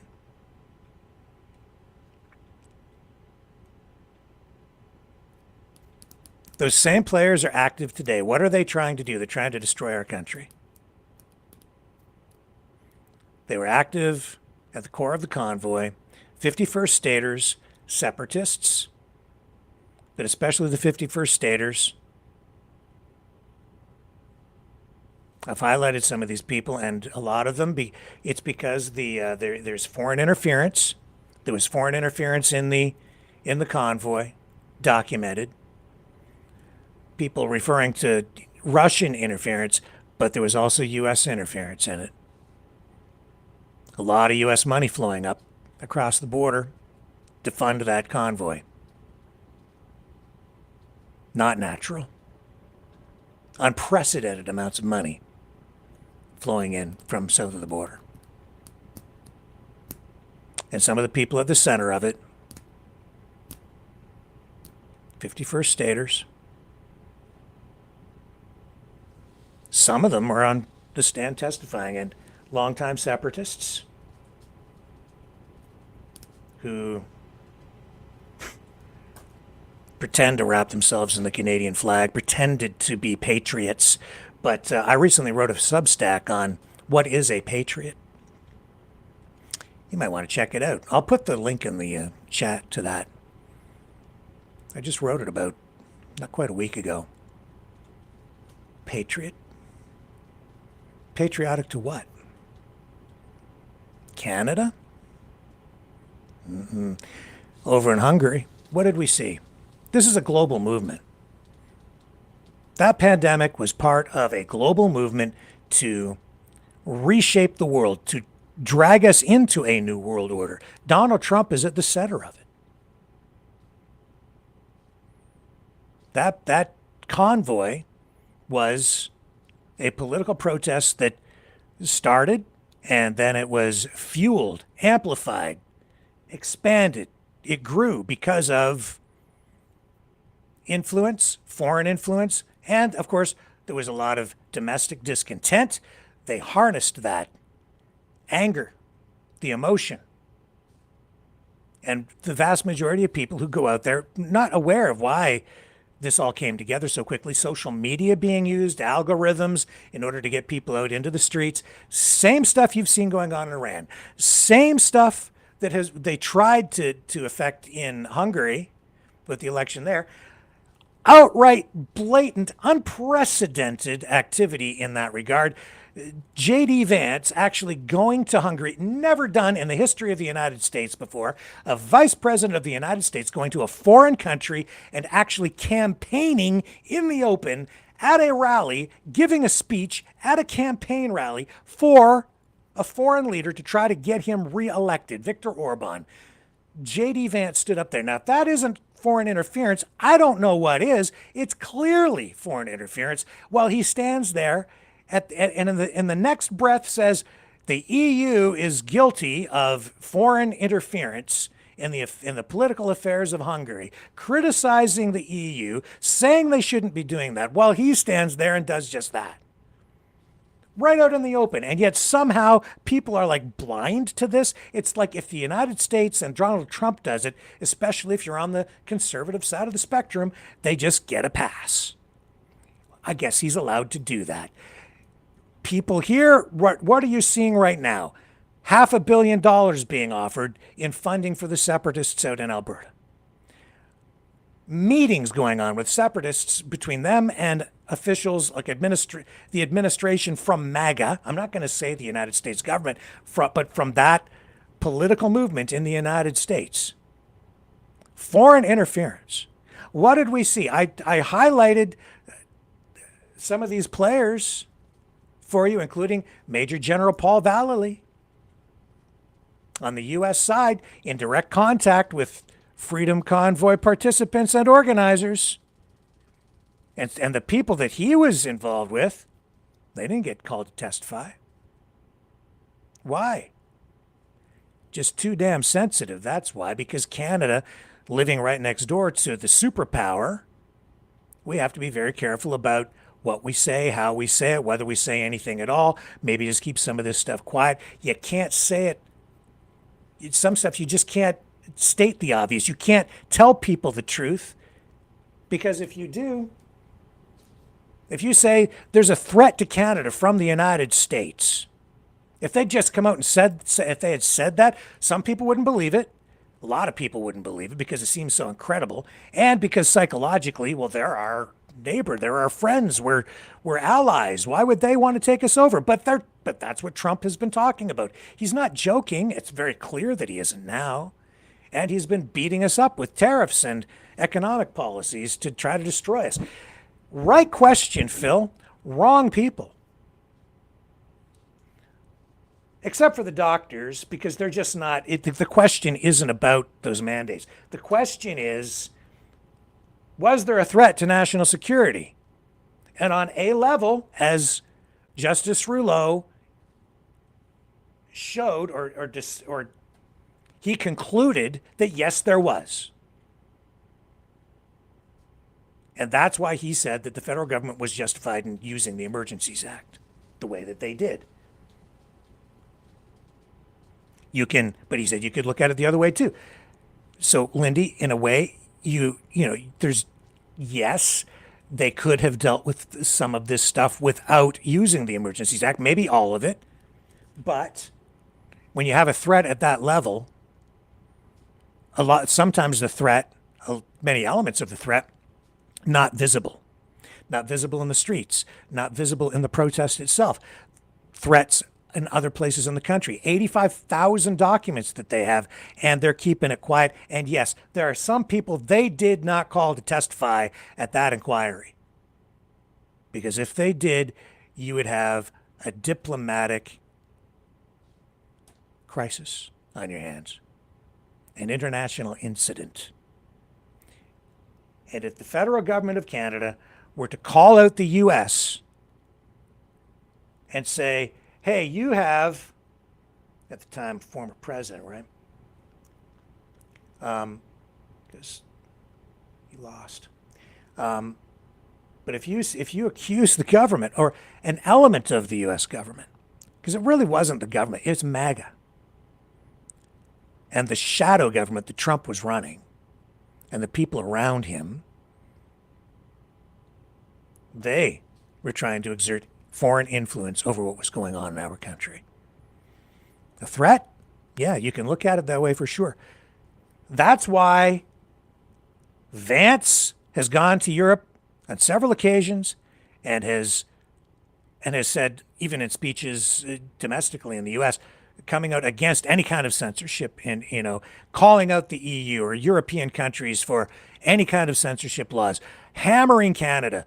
We don't want any censorship laws here. We don't want any censorship in Canada. You're a communist government if you have any censorship at all. And in the United States, the Trump administration has cut the budget for the department, the defense budget, on cybersecurity, eliminating for the most part, neutering their own defenses against foreign influence, foreign cyber warfare, propaganda, information warfare coming in. And a lot of that has been coming from Russia. Is it illegal? Not necessarily. And certainly if you remove those barriers, those safety barriers that have been in place all along until this past year when the Trump administration removed them on the U.S. side. See, it was very clear, and there's documentation to prove this, that Russia was absolutely putting out information to help Trump get elected. Was he witting? Was he participating in it? Did he know? You can argue and look at the information back and forth. Rick, you have TDS, Trump derangement syndrome. No, I don't. Same thing was going on in Canada. Same things went on in Hungary. Same thing is going on in a variety of European countries right now. Elon Musk is at the center of all that. He's part of this technocratic push for a new kind of government, reshaping the world, bringing in their version of the New World Order, created to facilitate a more hospitable environment for oligarchs. They're all making bank. They're enriching themselves. They're rigging the system. Not just the financial system, they're rigging elections. Not through censorship, but through information warfare. Censorship can be used as a weapon or as a defense, but speech itself, information, can be weaponized as well.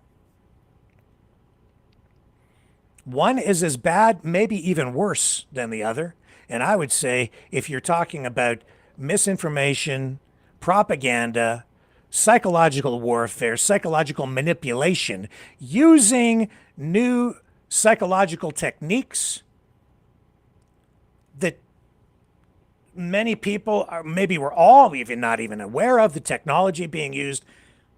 We just don't know how powerful this stuff is in order to get us to think a certain way, act a certain way, even vote a certain way. They're rigging the elections, not just in the United States, but around the world. Canada's under attack. I've been saying that for a long time. Couldn't figure it out for a long time. This is not conspiracy. This is all verifiable. I've had these people on the program talking about it. But we're long-form media. It's spread out over years, different episodes. I'm one guy. It's hard to compile all this stuff sometimes into a concise, clear message. And it's hard to combat all of the fires that are set to destroy our country because they're setting them faster than I can, as one person, put them out. One video. I watched one video from these people who are trying to destroy Canada, and they'll lie about 10 things in a minute 30. That's what I was talking about. They combustulate. All right. It's just blah. Here's a bunch of stuff that I'm saying to discredit your country. It doesn't even exist. Major General Paul Vallely told me the key to the whole thing is to convince Canadians that their country doesn't exist. That stuck in my mind. And he's an architect of a lot of this psychological warfare, propaganda, information warfare. That's his career. Semi-retired now, but still providing guidance to the Trump administration, even when Trump wasn't president, as they ran what I would call a shadow government, similar to what, the opposition party in Canada runs, and an opposition cabinet, an opposition government, a shadow cabinet, where they have ministers and MPs and caucus to then criticize. Speaking of Randy Hillier, was he in caucus? Yeah, Phil, he was. Not federally, but provincially in Ontario. He was an Ontario MPP, member of provincial parliament. And yes, he was in the Ontario caucus before being expelled because of his opposition to the COVID mandates. And then, of course, because everything is so weird and we've been bombarded with so much crazy propaganda and information warfare, mind-warping stuff, distractions, UFOs, crazy birds, all of these things designed to really just mess us up so that we then become vulnerable to the messaging they want to implant in us. You can't trust them. You're being lied to. Your government's doing this to you, blah, blah, blah. I'll tell you right now, these are the guys who are lying to you the most. Our government lies to us a fair bit. Mainstream media lies to us sometimes. They don't always. But they want you, Tucker Carlson wants us all to think that the mainstream media just constantly lies. They don't tell you anything ever true. It's all a mind warp. I'm telling you right now that Tucker Carlson is a big part of it. Has been. And even as MAGA begins to fracture under the weight of Donald Trump's weird behavior and crazy posts, a lot of that is performative too. It's all theater.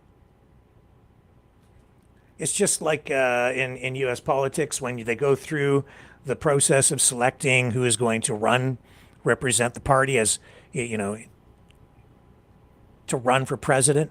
They all stand on stage, like when Marco Rubio was being called Little Marco by Donald Trump. But then in the end, once, the candidate is selected, and then they kind of reunite, and then suddenly they're all best friends again, and Marco's doing a great job. So one day they're bitter. There's a bitter blood feud between them. They hate each other. But then now Trump can do no wrong, even if he posts a picture of himself as Jesus. Why do you think he's posting a picture of himself as Jesus? He's screwing with you.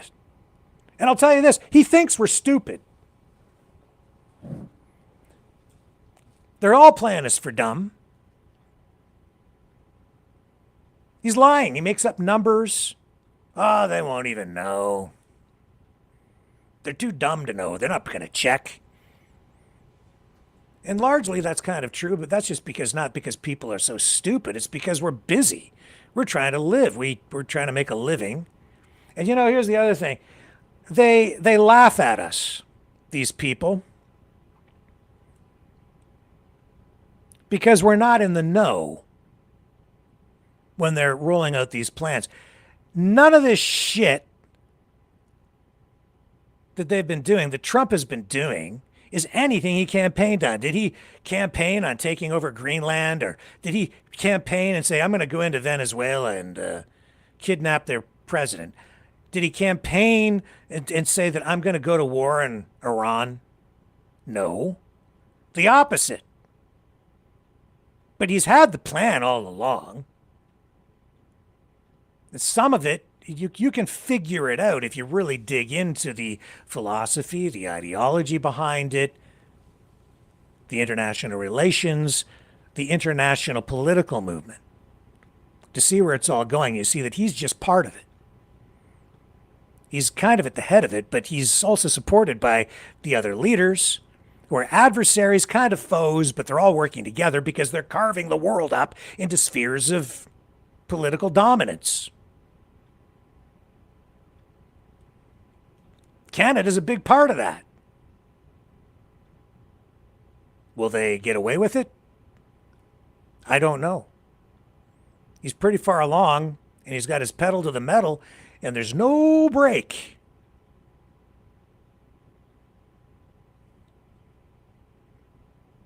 So yeah, it is still worth going back to look at that Public Order Emergency Commission inquiry into the use of the Emergencies Act, because that's central to the whole damn thing. The pandemic was central to the whole damn thing. But I'll tell you this too. I'm realizing now that the criticism they level at their political opponents, domestically and internationally, a lot of it is twisted information, and they're also hoping that you won't dig deeper. Because some of the people that they're portraying as your mortal political and even existential enemy, as being people who want to kill you, they're lying.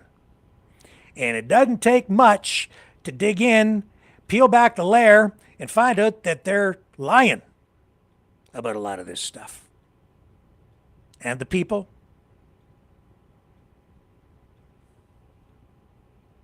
the other side's not perfect either. I'm not saying they are. Big freaking problems when, they take things way too far as well. I'm not sure there's a good option, to be honest with you, but I'll tell you this, I don't want to lose my country. And I'm not stupid.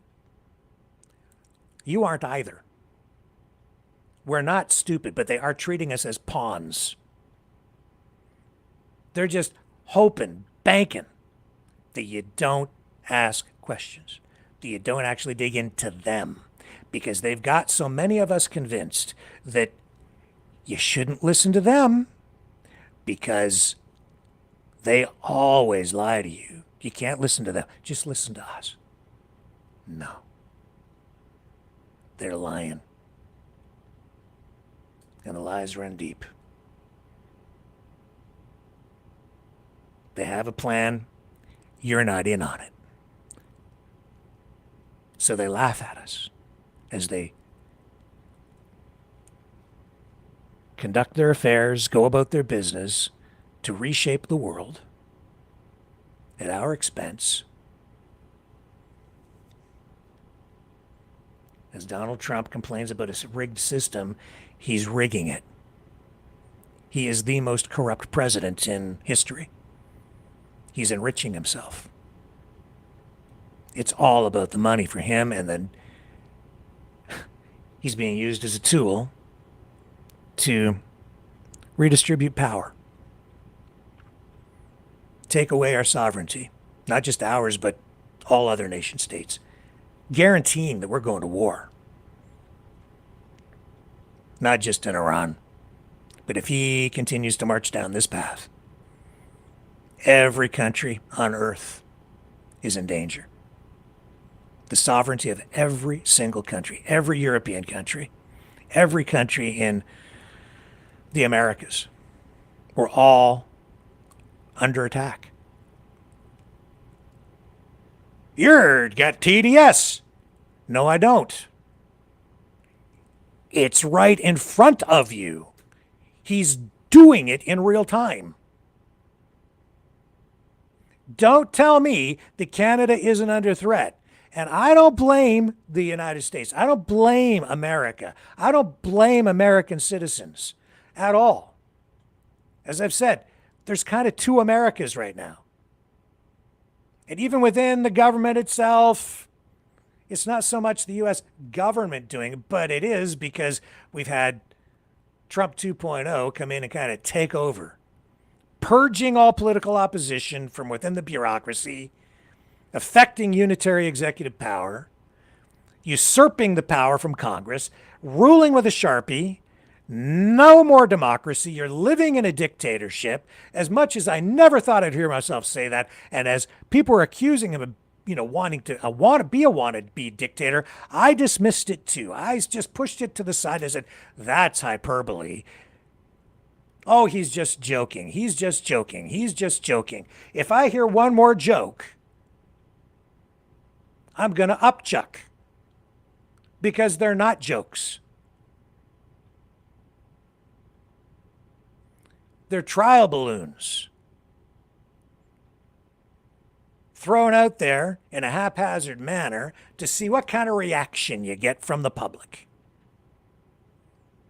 And when you get the backlash, you go, oh, he's just joking. What did J.D. Vance do tonight? Oh, he's standing there. He's like Jesus.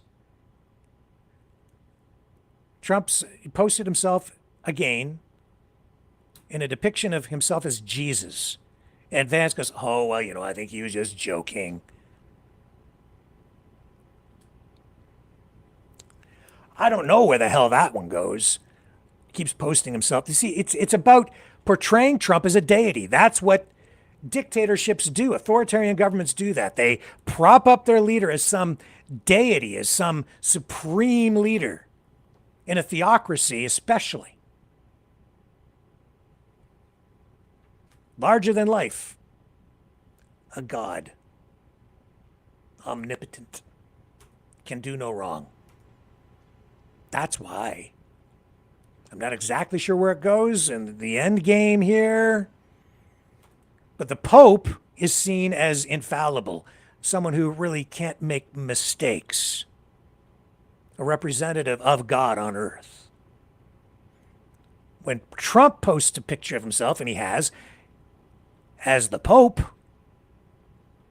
that's intentional, to make people think of him as some supreme leader, a deity, as someone who is infallible, who can't make mistakes. That's what you get in a dictatorship. Communist governments, fascist governments, or in this case, I would say a communo-fascistic, populist, nationalist government. Nationalist in the sense, yes, but not nationalist in the sense of just for the United States. America first, but it's America everywhere. And it's America alone because they're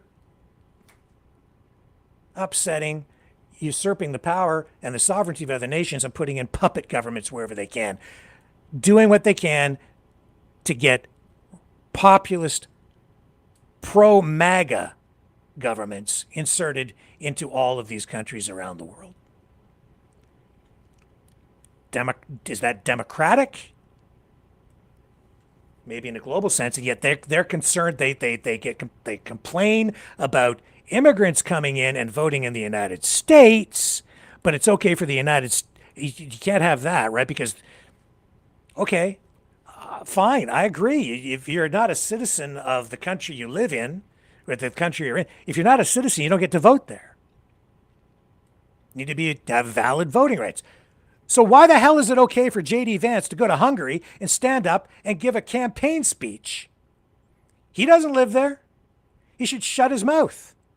That would be the appropriate thing, and not exert U.S. influence on the election over there. Now, you could say, I suppose, from domestically, if there's some U.S.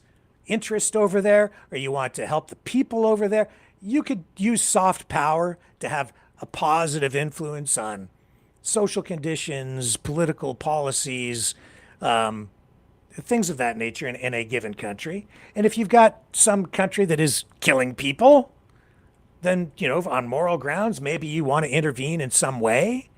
But there's a line. How would you feel if, how would Trump feel if Mark Carney in the midterms goes down to the United States and starts giving campaign speeches for Democrat candidates? Would that be okay? I don't think that would go over very well. Same thing back the other way, but up here, it's amazing to me how we're just sitting back and Canadians are saying, well, I guess that's all right. Well, don't you be blind to the fact that there was absolutely foreign interference and foreign influence in the convoy itself, because it was seen as an opportunity to try to destabilize things up here, if not overthrow the government. And there were people at the center of that convoy who wanted to overthrow the government. How much influence and power did they actually end up having? I would say their voices were muted by the massive number of Canadians who came out there for the right reasons.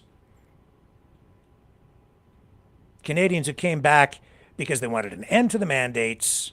They wanted their freedom back. They wanted their ability to choose, their bodily autonomy. They wanted a restoration of their rights. They wanted their damn country back. Just like me.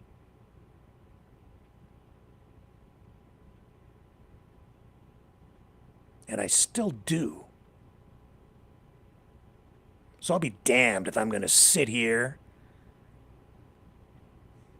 and ignore what is so obvious for anyone that chooses to actually see it.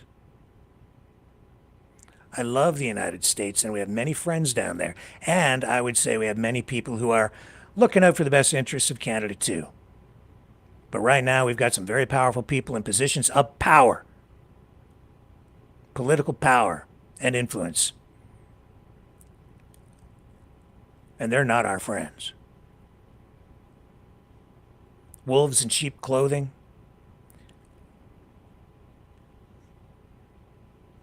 Deceivers. Decepticons. Right question, Phil. Wrong people. Although, some of those people might just be connected to the bad people who would have been the right people to call and testify. Some of them.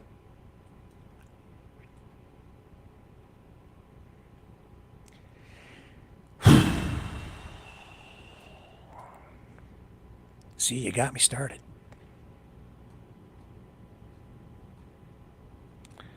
Take a short break, come back. We'll check on the by-elections. Oh boy. Why do I get the feeling somebody's going to be coming for me now? Brightleaf Innovations is excited to offer our newest investment opportunity. The Turn Easy Bed Storage Solution. Turns with a touch, spins all the way around. Every little thing you need is easy to be found. No more clutter, no more mess on the floor. Just spin it, reach it, you don't search anymore. Turn easy bed, spin your world around. Storage made simple, the best you found. Shelves your way, keep the mess away.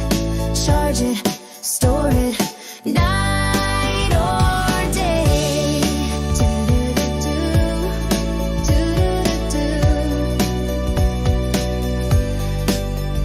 Custom shelves for your books or your tech. Cozy space for your treasures to protect.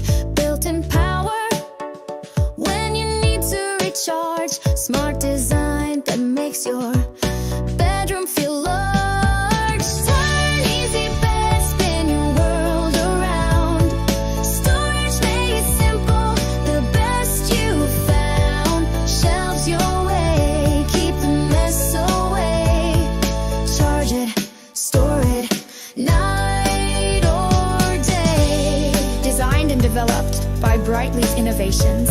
Proudly Canadian and patent pending in North America. Turn Easy Bed transforms how you live. To learn more about this innovative new product idea and exciting investment opportunity, call 519-784-0222 or visit brightleafinnovations.com.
Maverick News.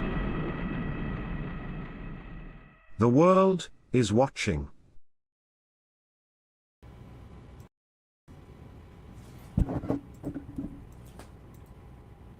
Let's take a look at what's going on. See how the polls did close in those 3 federal by-election ridings that could hand Prime Minister Mark Carney and his Liberals a majority government tonight. So yeah, they closed just over 1 hour ago at 8:30 p.m.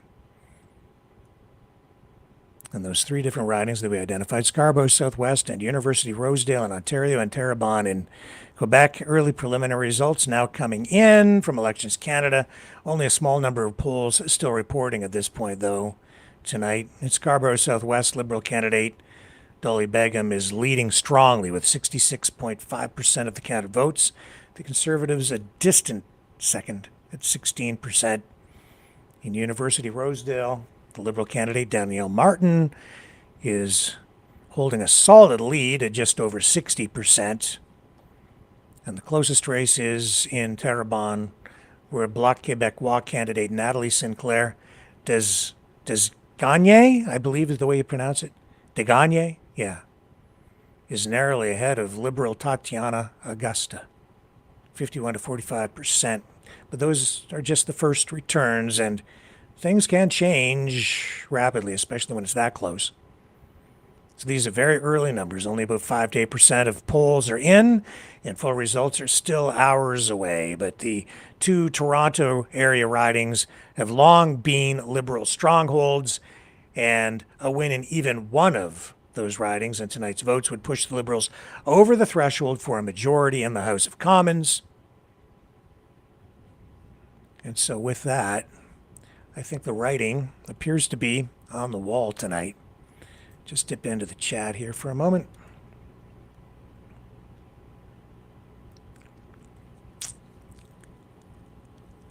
And just seeing what's going on. And also a reminder that, yeah, if you want to be part of the sequel, it's not really going to be a sequel to the War of the Worlds broadcast that we did, or the production here. It's going to be something a little more, well, just a little bit different. I think we'll probably have a different title. I'm still working on the script, but if you'd like to be part of our next Maverick Players production, just drop me a note at that email scrolling on the bottom there, maverickmultimedia@mail.com. And you too can be part of the big production. I think the last one, the War of the Worlds production, was pretty good. I enjoyed it. I thought it was fun, and I want to do another one, so we're going to. And I had 3 people contact me today, so we have at least 3 who will join the cast. You can too. As many of you as would like to join. I will accommodate you as I start putting the script together. And so thank you to everybody that reached out to me today, and for all your support out there. And I am a little bit tardy with getting some thank you emails out to a few people for various things as well. So I'll at least say this: thank you for your support, to all of you, especially those of you who have over the past month made a few donations, and that's greatly appreciated. Without that, I don't know what I'd do, because it costs a fair bit to keep the lights on here and pay for all the software and the services that we need to keep the production rolling every night. A lot of time and effort, not just by myself, but all of you too. And I look forward to working with you guys on the next production that we'll bring forward. So with that, let me see if the that news conference is rolling here. Did we still have it? Here we go.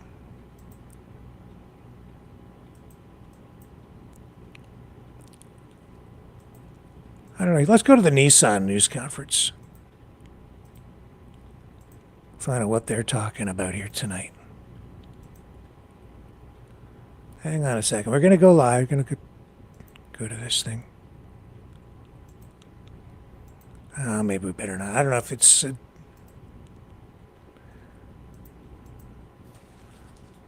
go to these speeches here. I don't want to get into any of the videos they're running because I'm afraid of the music.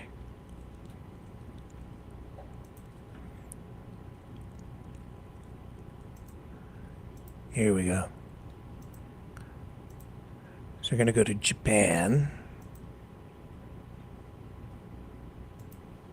Here we go. Off to Yokohama, Japan.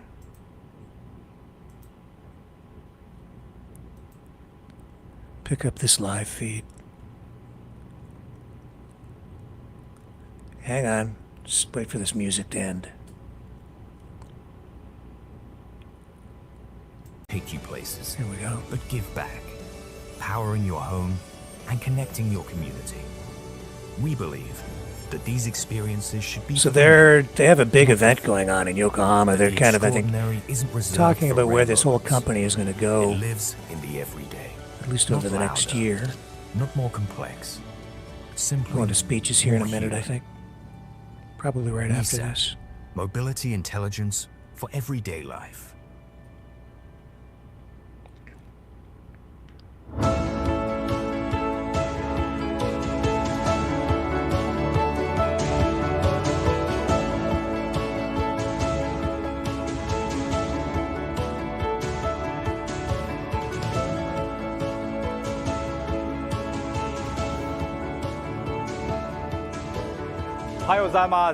Good morning, everyone.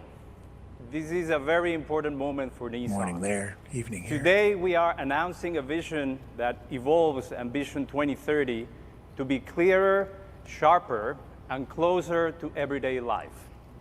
It is simple, it is strong, and it is built on our purpose: mobility intelligence for everyday life. From the start, Nissan has believed in enriching people's lives by empowering mobility and communities. That belief has not changed, but the context has changed sharply. Technology is advancing faster. Markets are more volatile. Customer expectations continue to rise. In this context, society and customers expect technology that is practical, relevant, and designed around real life. Through mobility intelligence, we transform advanced technology into something safer, more intuitive, and more accessible. However, we must be honest about where Nissan stands today. Our performance pressures emerge from structural challenges compounding over time. Our portfolio aged faster than the market, cost rose faster than volumes, fixed costs and complexity remain high, even as scale declined. A year ago, we launched the Re-Nissan plan to make us more agile, leaner, and more relevant to our customers. As we reach its midpoint, this is the right moment to sharpen our long-term vision, not as an ambition, but as a guide for action. Our vision helps us decide where to lead, where to partner, and where to stop. It directs investment towards what truly matters and holds steady under pressure. To bring this vision to life, we have laid out clear strategic direction, built as one connected system. Intelligence sets the direction. Portfolio strategy defines what we deliver. Market positioning clarifies where we compete. And our industrial model determines how we execute, and partnerships enable scale. Together, they turn our vision into actions, and actions into everyday experiences.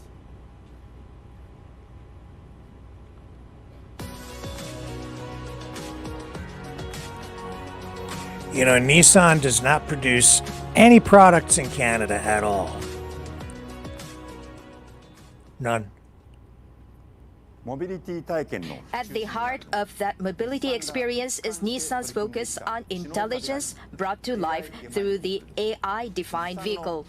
A Nissan AI-defined vehicle is shaped by AI Drive and AI partner technologies.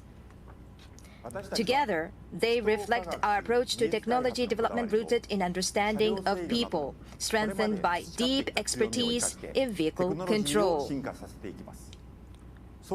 Built on the foundation of software-defined vehicles, AI allows cars to learn from context, adapt in real time, and respond naturally to everyday situations. Looking ahead, the Nissan AI-defined vehicle will redefine how people move and how mobility integrates seamlessly into daily life.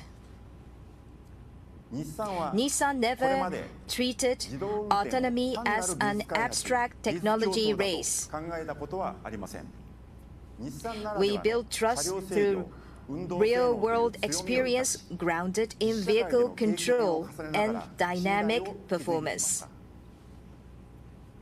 From ProPilot to hands-off highway driving with ProPilot 2.0, we advanced step by step, prioritizing safety and driver confidence. The transition to end-to-end AI marks a decisive shift from rule-based systems toward intelligence that can adapt and scale. With next-generation ProPilot, vehicles learn from context and drive like an experienced human driver. As a result, autonomous driving extends beyond highways to enable door-to-door mobility that feels safe, comfortable, and natural, even in complex urban environments. Over time, AI drive technologies will support eyes-off driving, allowing drivers to disengage visually as the system manages the task. This is where our ambition takes shape. We are advancing end-to-end AI-based autonomous technology to scale across all segments, from small cars to large vehicles, and from personal driving to public transportation. In doing so, we expand freedom of mobility for everyone, whether they choose to own a car, choose not to, or live in areas with limited transportation options. In the midterm, we will equip the vast majority of our lineup with Nissan AI drive technologies, with the ambition to reach around 90% over the long term. In parallel, AI partner technologies will build on this foundation by redefining mobility from a means of transportation into an environment that adds value to time spent moving. By understanding intent and context, it supports what people do on the move and connects the vehicle intuitively with everyday life across the car, the smartphone, and the cloud. Nissan AI partner technologies will adapt as plans change, respond when people are tired, and manage complexity quietly so the experience feels simpler and more natural. Over time, Nissan AI Drive and AI partner technologies will work in harmony, smoothly integrating driving and daily life, not as a niche feature, but as an experience delivered at real scale for all Nissan customers. Ultimately, our ambition is to deliver autonomous driving that supports every customer seamlessly from departure to arrival. To support this AI-led experience and the next phase of autonomy, electrification becomes a critical enabler. Our electrification strategy follows a distinctly Nissan approach. It is grounded in real customer choice, meeting people where they are rather than prescribing a single path. The objective is not to force adoption, but to enable progress that feels practical and credible. At the center of this approach is e-Power, Nissan's unique hybrid, as a strategic foundation. e-Power delivers efficiency and a comfortable driving experience while creating a natural bridge to fully electric vehicles.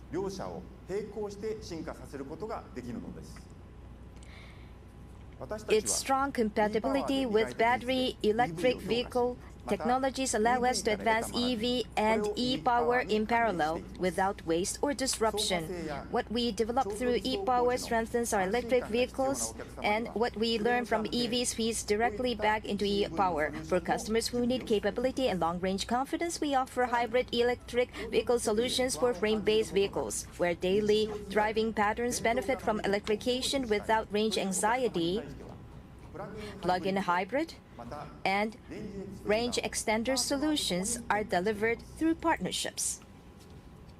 In parallel, we are scaling EVs while steadily reducing battery cost.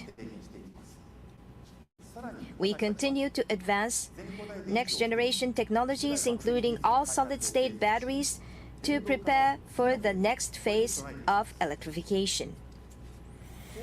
This allows us to move faster, stay disciplined on investment, and meet regional needs with precision.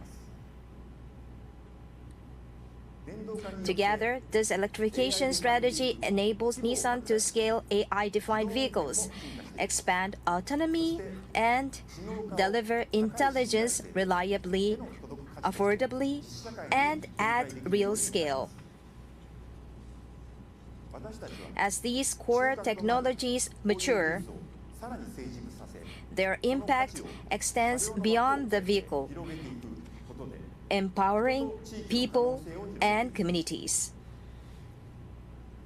AI-powered autonomous driving enables mobility services, including robot taxi, last-mile delivery, and shared mobility.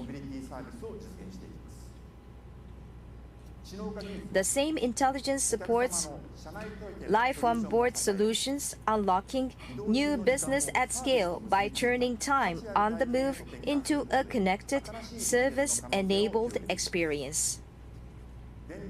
Electrification extends this value further.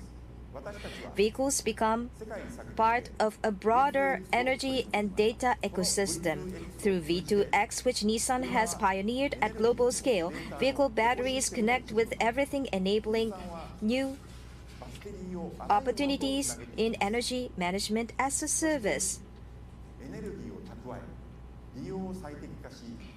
This supports customers and society through energy storage, optimization, and resilience. AI defines the experience. Autonomous driving and electrification make it dependable, accessible, and ready for everyday use. This is how Nissan brings intelligence to life.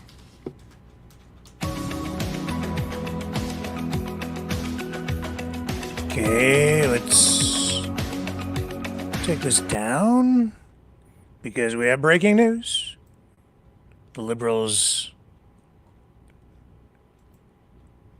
have achieved a majority government because they have won the University Rosedale riding, giving them 172 seats.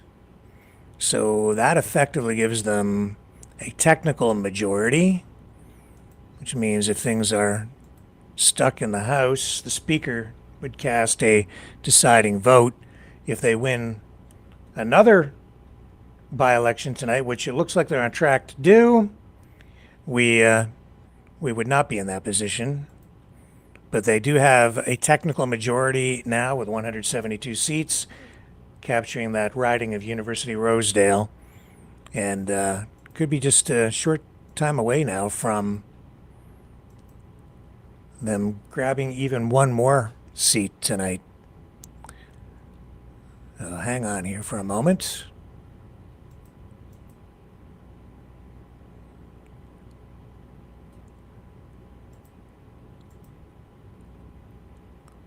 I'll bring this back up. There it is. Bring that up. Hang on. There we go. And ProPilot enhances safety and comfort. With these advanced features, some of this the roll new while I go X-Trail back and Rogue over and will check offer on this other smooth, riding for you. EV-like acceleration paired with quiet confidence for everyday driving and long journeys.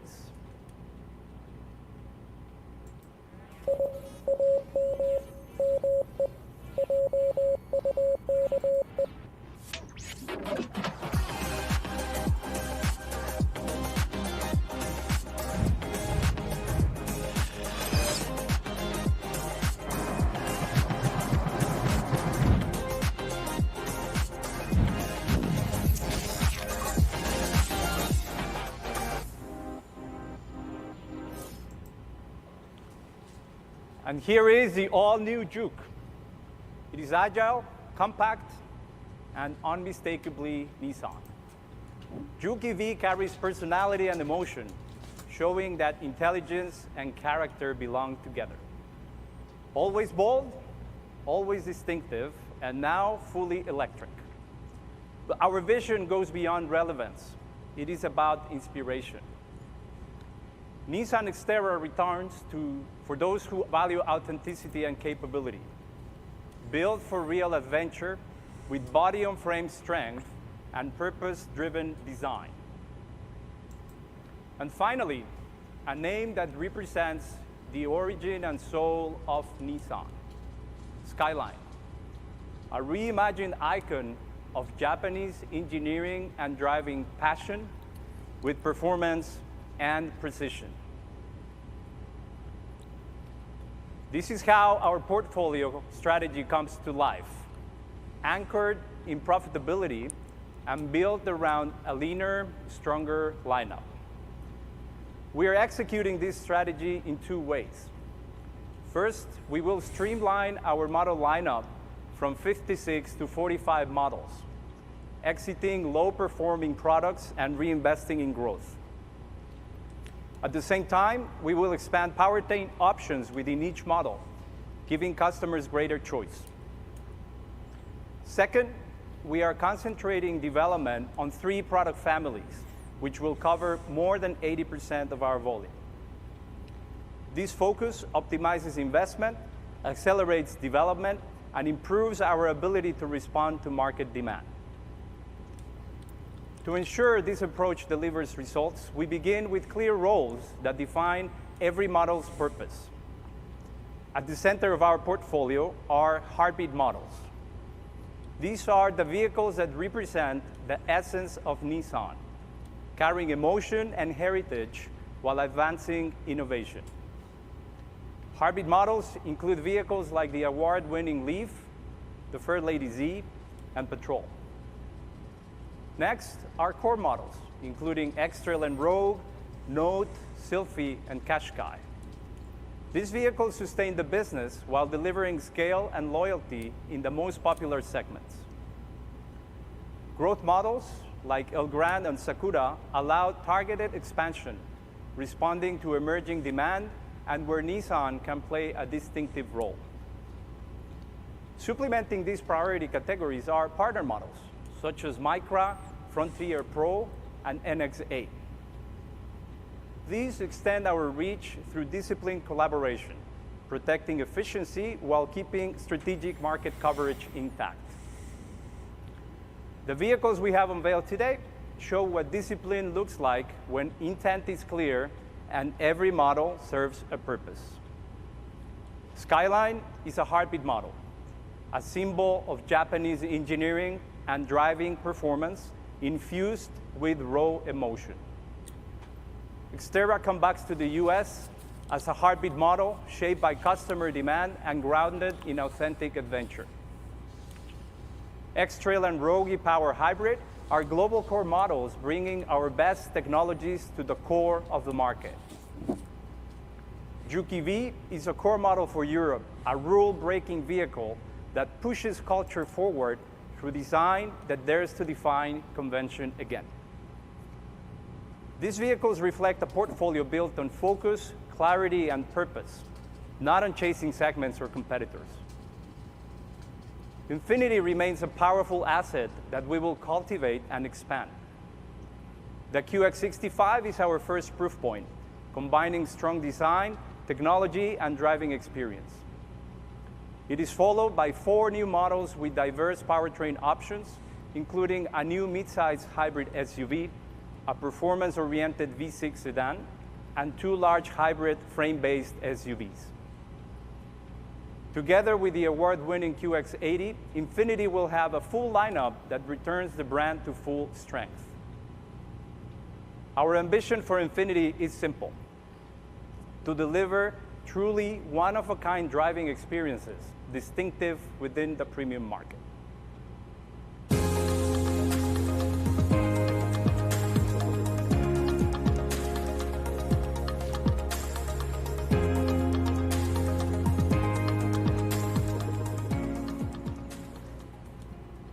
With a structured portfolio, every model has a clear role, and clarity takes the form of a new brand promise for Nissan: Dare Beyond. Dare is a mindset to challenge the status quo. Beyond is a discipline to go further than anyone expects. Together, Dare Beyond is how we bring the distinctive into everyday life. The new brand promise reflects Nissan DNA. We believe progress matters when it is ahead of its time and accessible to a larger audience.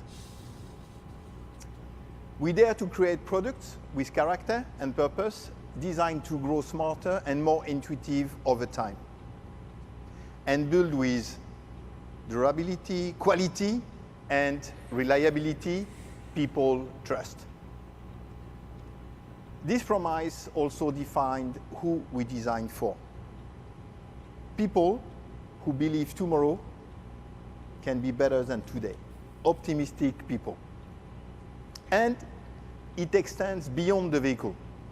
Dare Beyond means thinking beyond cars, towards ecosystem, energy, and society, recognizing the role of mobility plays in how people live and connect.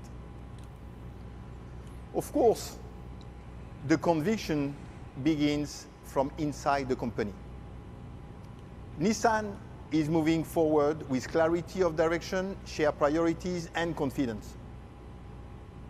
This conviction will make us stronger to compete. This conviction extends also to Infiniti Promise and Belong, which brings to life truly distinctive and premium experience. Then,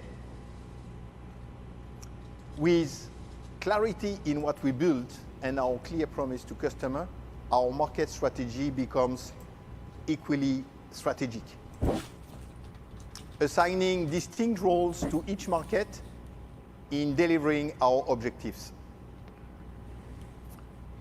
We organize our market strategy around lead markets with defined roles.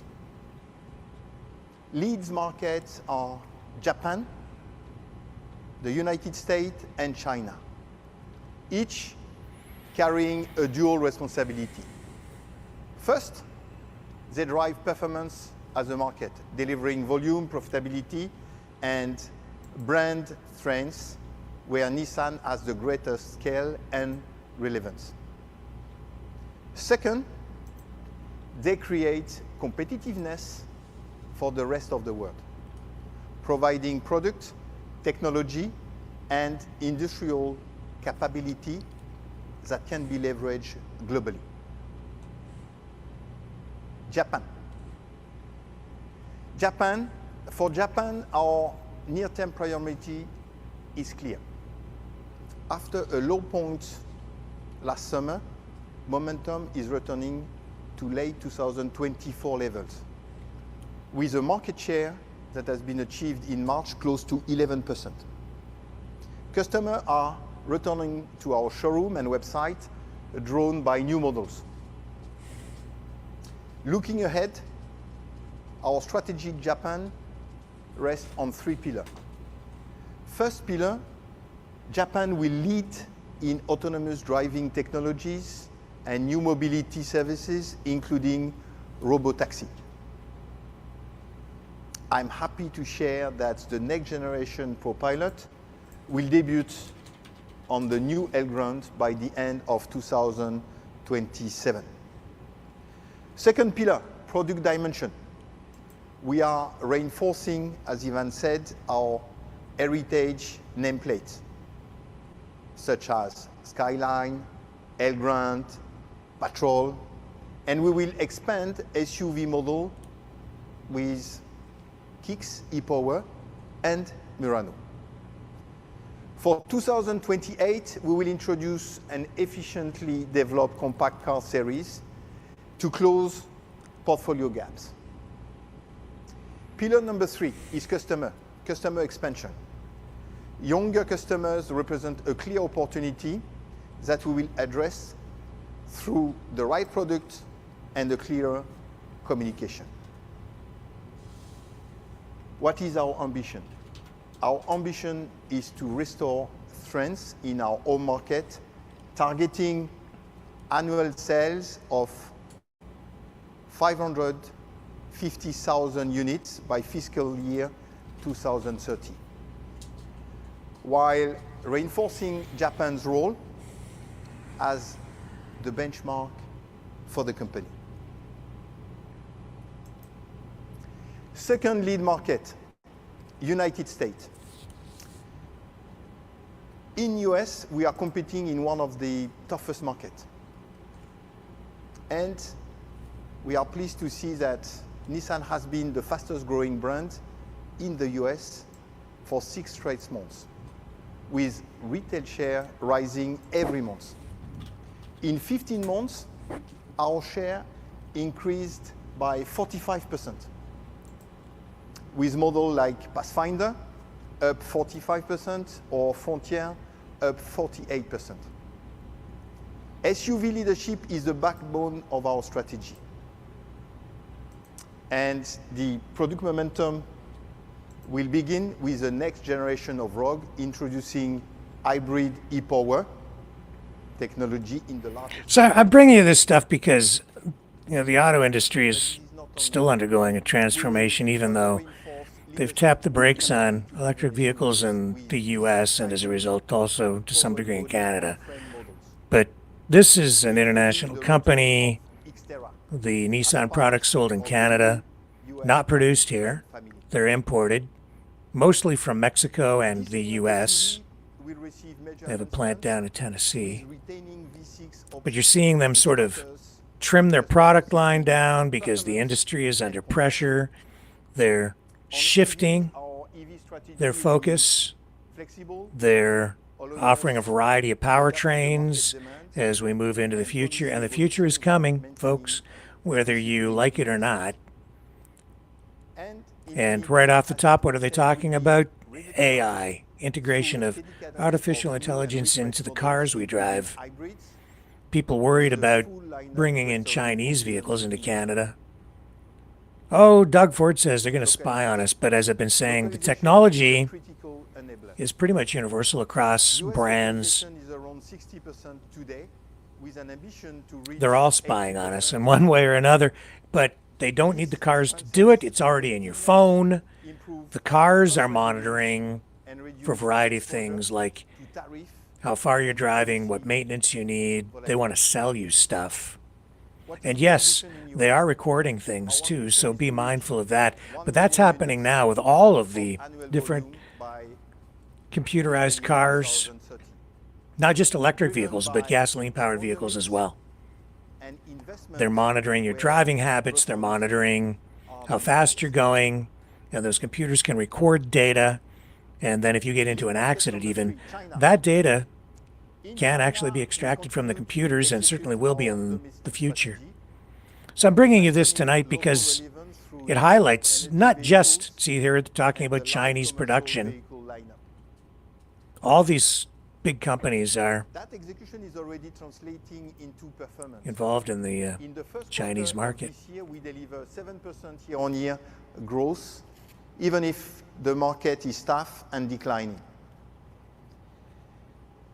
Since the launch, N7 has sold over 50,000 units. N6 has reached nearly 5% segment share. And the new China gain segment share in Q1. At the same time, China becomes a global innovation and export hub, leveraging speed, cost discipline, and advanced battery electric and hybrid vehicle capability. For 2026, the China export strategy becomes a new lever for Nissan. The first wave of exports include N7 and Frontier Pro. N7 will begin exports to Latin America and ASEAN, marking the first step of extending accessible electrification beyond China. Frontier Pro will be exported more broadly to Latin America, ASEAN, and the Middle East. Strategically expanded electrification and reinforcing Nissan global pickup presence in markets where capability and durability matter. On top, additional models will follow, including the new NX8. Together, this program reinforces China's dual roles as a highly competitive domestic market and global hub for innovation and export. Ambition. The ambition for China sales is 1 million units by fiscal year 2030. Next week, you will hear more as we have the pleasure to have Auto China in Beijing. You know, it shows you too. I mean, I've been looking at some of the comments in the chat, Valued market. and nothing Mexico and Middle East directly are highly valued market. commenting on this. But if you think that governments want to depopulate the earth and kill us all, you think that those people want to do it. You're wrong. They do not. They want you alive. They want you productive. They want you working, preferably in debt, so that you have to pay off debt at an interest, a cost of interest. They want you to buy cars. That's why all these companies have been investing in China, because they have a massive population. It has been an emerging market as affluence has, spread across China, as you've had this rising standard of living. You've created a whole new market of consumers.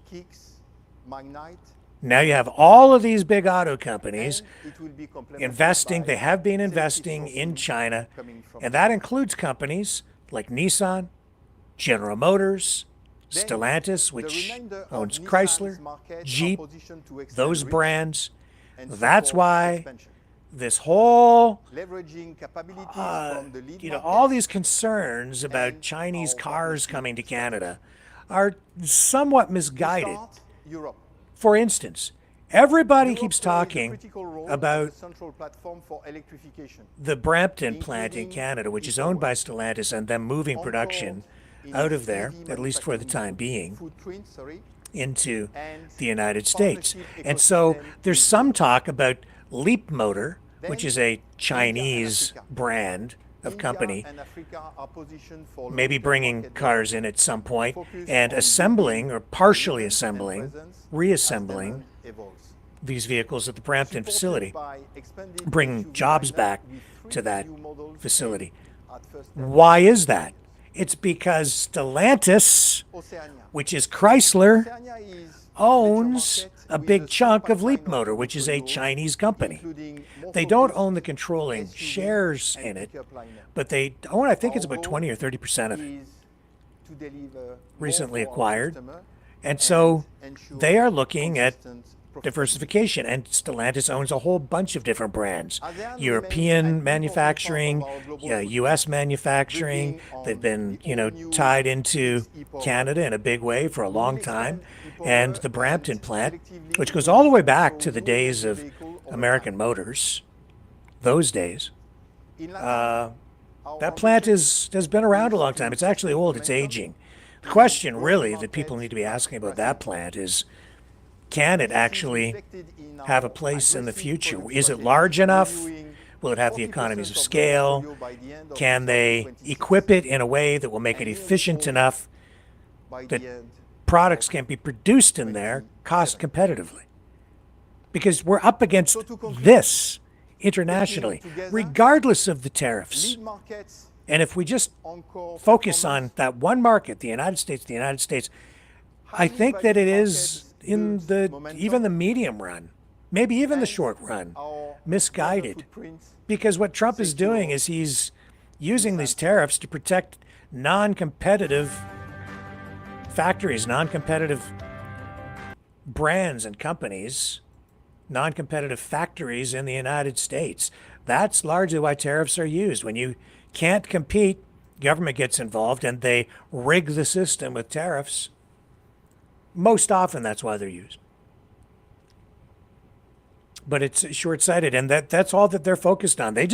He wants to have cars built in the United States for Americans, but those cars will not be able to compete unless other steps are taken to make them cost competitive on the world market.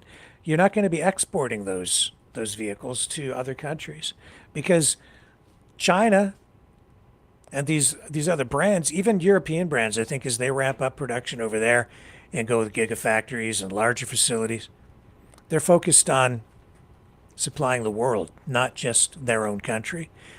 But all these countries have been investing over there. And it's not as simple as just saying, this is a Chinese car, this is an American car. Those cars being produced in the United States are not American cars. They're all cars produced by corporations with a mix of ownership, both from U.S.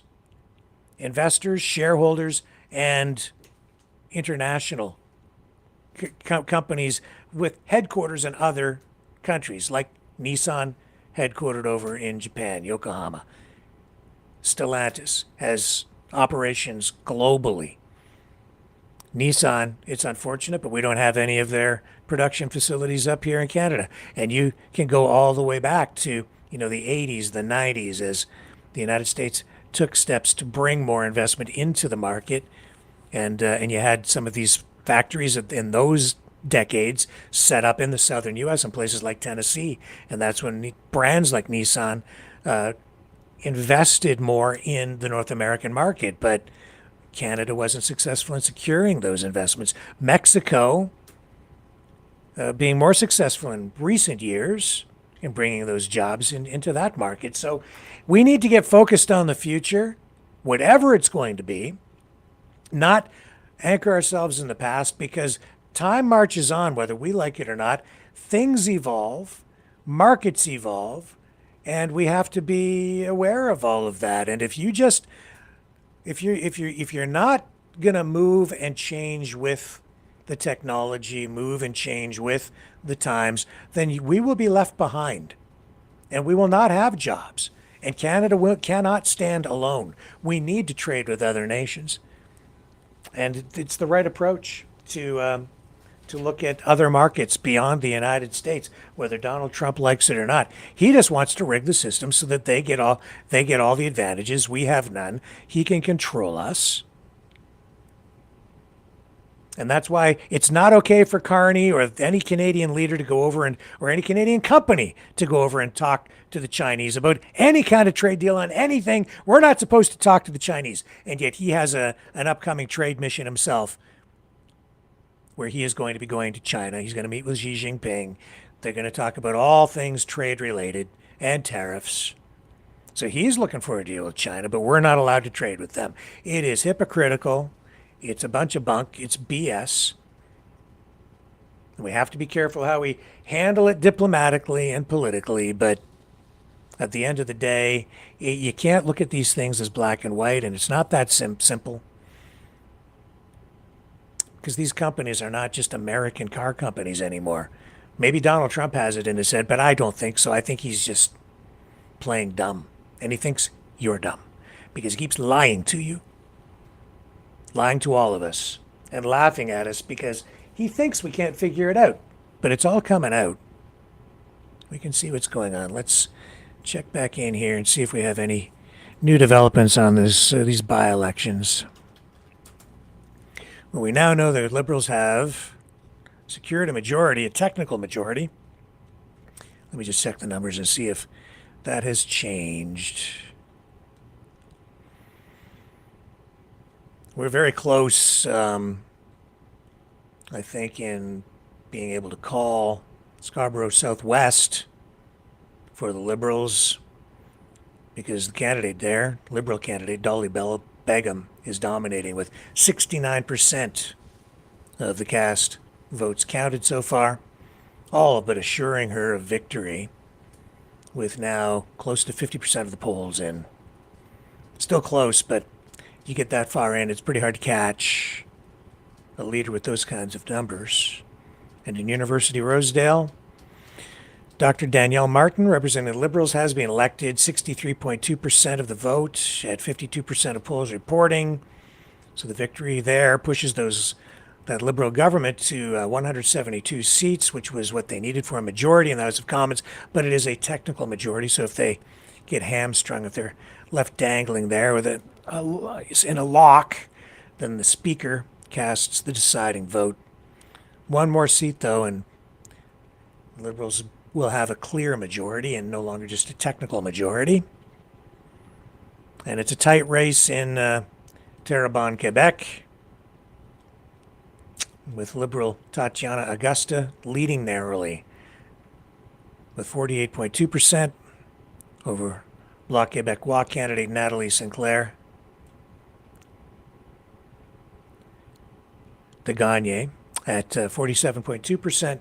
38% of those polls reporting. So, Conservatives not doing well here.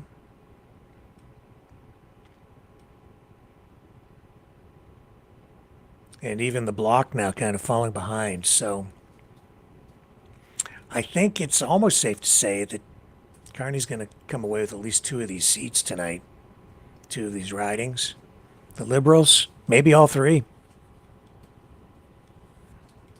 So that's a big shift, a big turn. A huge turn. Let's take another little break. We'll come back. I'll stick with it for a few more minutes. Not going to go all night with this thing. Because I think the writing, as I say, is on the wall.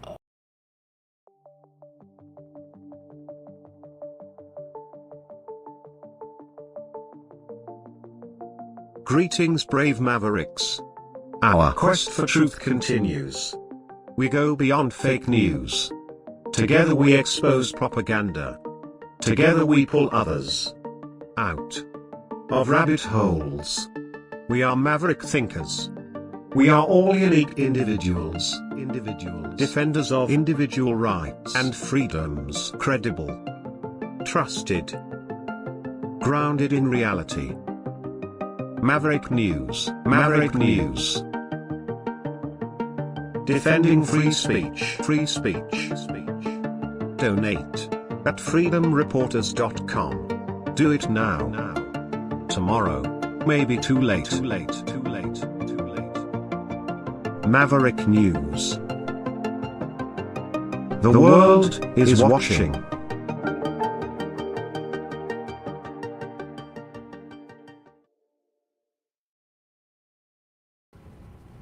So yes, just checking in on the numbers again through the feed.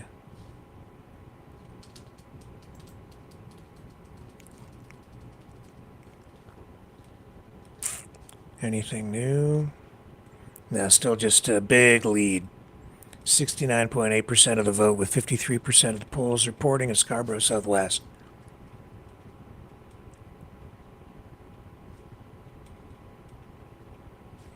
So, yeah.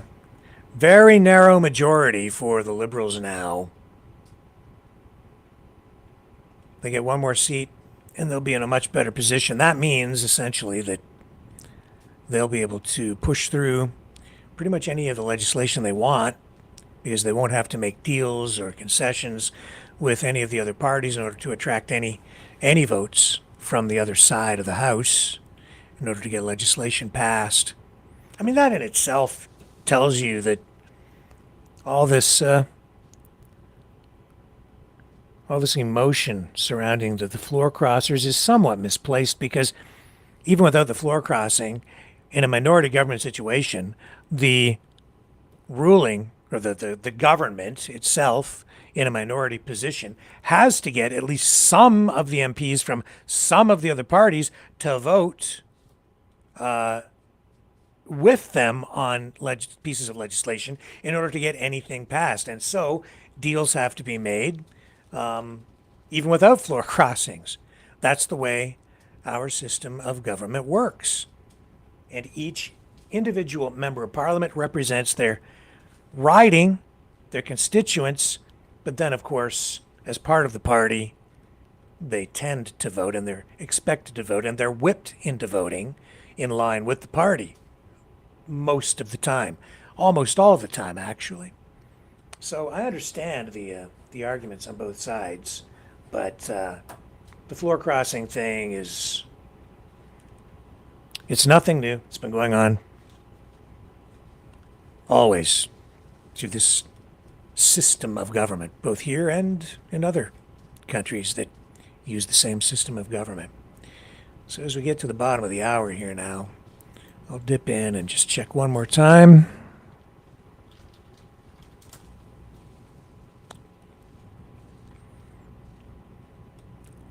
Any call on this yet? On this riding?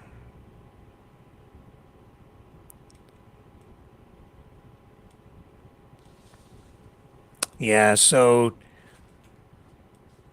Scarborough Southwest, of course, we already told you. Dolly Begum, the Liberal candidate, with a decisive win in that riding. And in University Rosedale, the projected winner, Dr. Danielle Martin, Liberal, currently with 64.3%, delivering the seat that pushes the Liberals to now 173 seats. That will give them a working majority, not just a technical majority, in the House of Commons. And so there you have it tonight. That's where things stand. Mark Carney's Liberals have emerged with a majority government. And that changes things considerably moving forward. I'll tell you this, no excuses now. You can't hide behind any excuses for not getting things done, because they have the majority they need to push through the legislation they want pushed through. So he's there and open to accountability on all of these files, including pipelines. We shall see. The other question now is, how will the Conservatives respond? What will become of Pierre Poilievre? How much more pressure will be placed upon him? He has problems within his caucus, within his party, because he's been having some trouble even just preventing some of his MPs from upstaging him, like Jamal Giovanni, who went down to the United States to visit the vice president and the president of the United States himself. And he did that before Carney did any of the stuff with Joe Rogan, or tried to counter all of that himself. There are knives out for him, man. And Jamil Giovanni is one of those conservatives, I think, who has maybe already put a knife into Pierre Poilievre's back. Politics is a blood sport. You're seeing it play out within the Conservative Party. And tonight, Conservatives outmaneuvered, outcampaigned, and now the Liberals have that majority government, which will upset some. And if you're in the Liberal camp, they'll be dancing and partying the night away. We'll see what tomorrow brings as we'll bring you the reactions tomorrow on Maverick News. And also, I think we have a guest lined up for tomorrow. He was supposed to be on with us tonight. Regis Tremblay is going to make a return appearance. He was having internet trouble today, so it just didn't happen. But I think he'll be back tomorrow. So with that, I shall leave you. I will bid you adieu Until we return tomorrow, 7 p.m. Eastern, on the flip side. Well,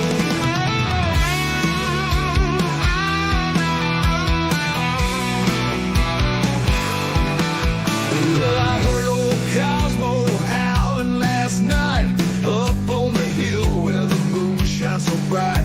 He was singing a tune, lonesome dogs cry about freedom, running and touching the sky. If I leave here tomorrow, would you still remember me? Cosmo's free, running wild, wild as a wind can be. He's a free dog, he's a free dog, he's a free dog. Cosmo's got them paws that just itch to roam. He's chasing his dreams, he's far from home. With a heart full of love and a spirit so free, he's living his life wild and carefree. If I leave here tomorrow, would you still remember me? Cosmo's free, running wild, wild as a wind can be. He's a free dog, he's a free dog, he's a free dog. He's got the stars in his eyes, the wind in his fur, a tail that wags like it's never heard of a blur. Cosmo's on a journey, he's got no chains. He's running through fields, breaking all the lanes.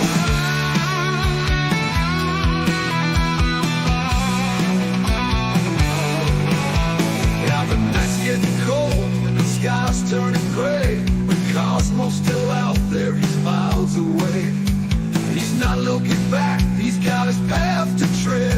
With every step, he's leaving his path. If I leave here tomorrow, would you still remember me? Cosmo's free, running wild, wild as a wind can be. He's a free dog, he's a free dog, he's a free dog. So if you're feeling lost, just think of Cosmo's run. Remember his spirit, his freedom, his fun. And maybe one day, when you're feeling low, you'll find your own freedom and let your spirit go. If I leave here tomorrow, would you still remember me? Cosmo's free, running wild, wild as a wind can be. He's a free dog, he's a free dog, he's a free dog.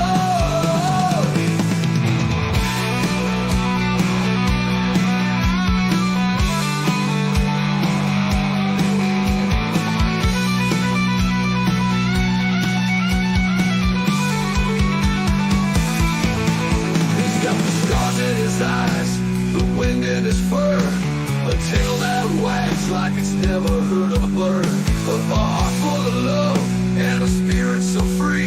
He's living his life wild and carefree. He's got the stars in his eyes, the wind in his fur, a tail that wags like it's never heard of blur. Cosmo's on a journey, he's got no chains. He's running through fields, breaking all the lanes.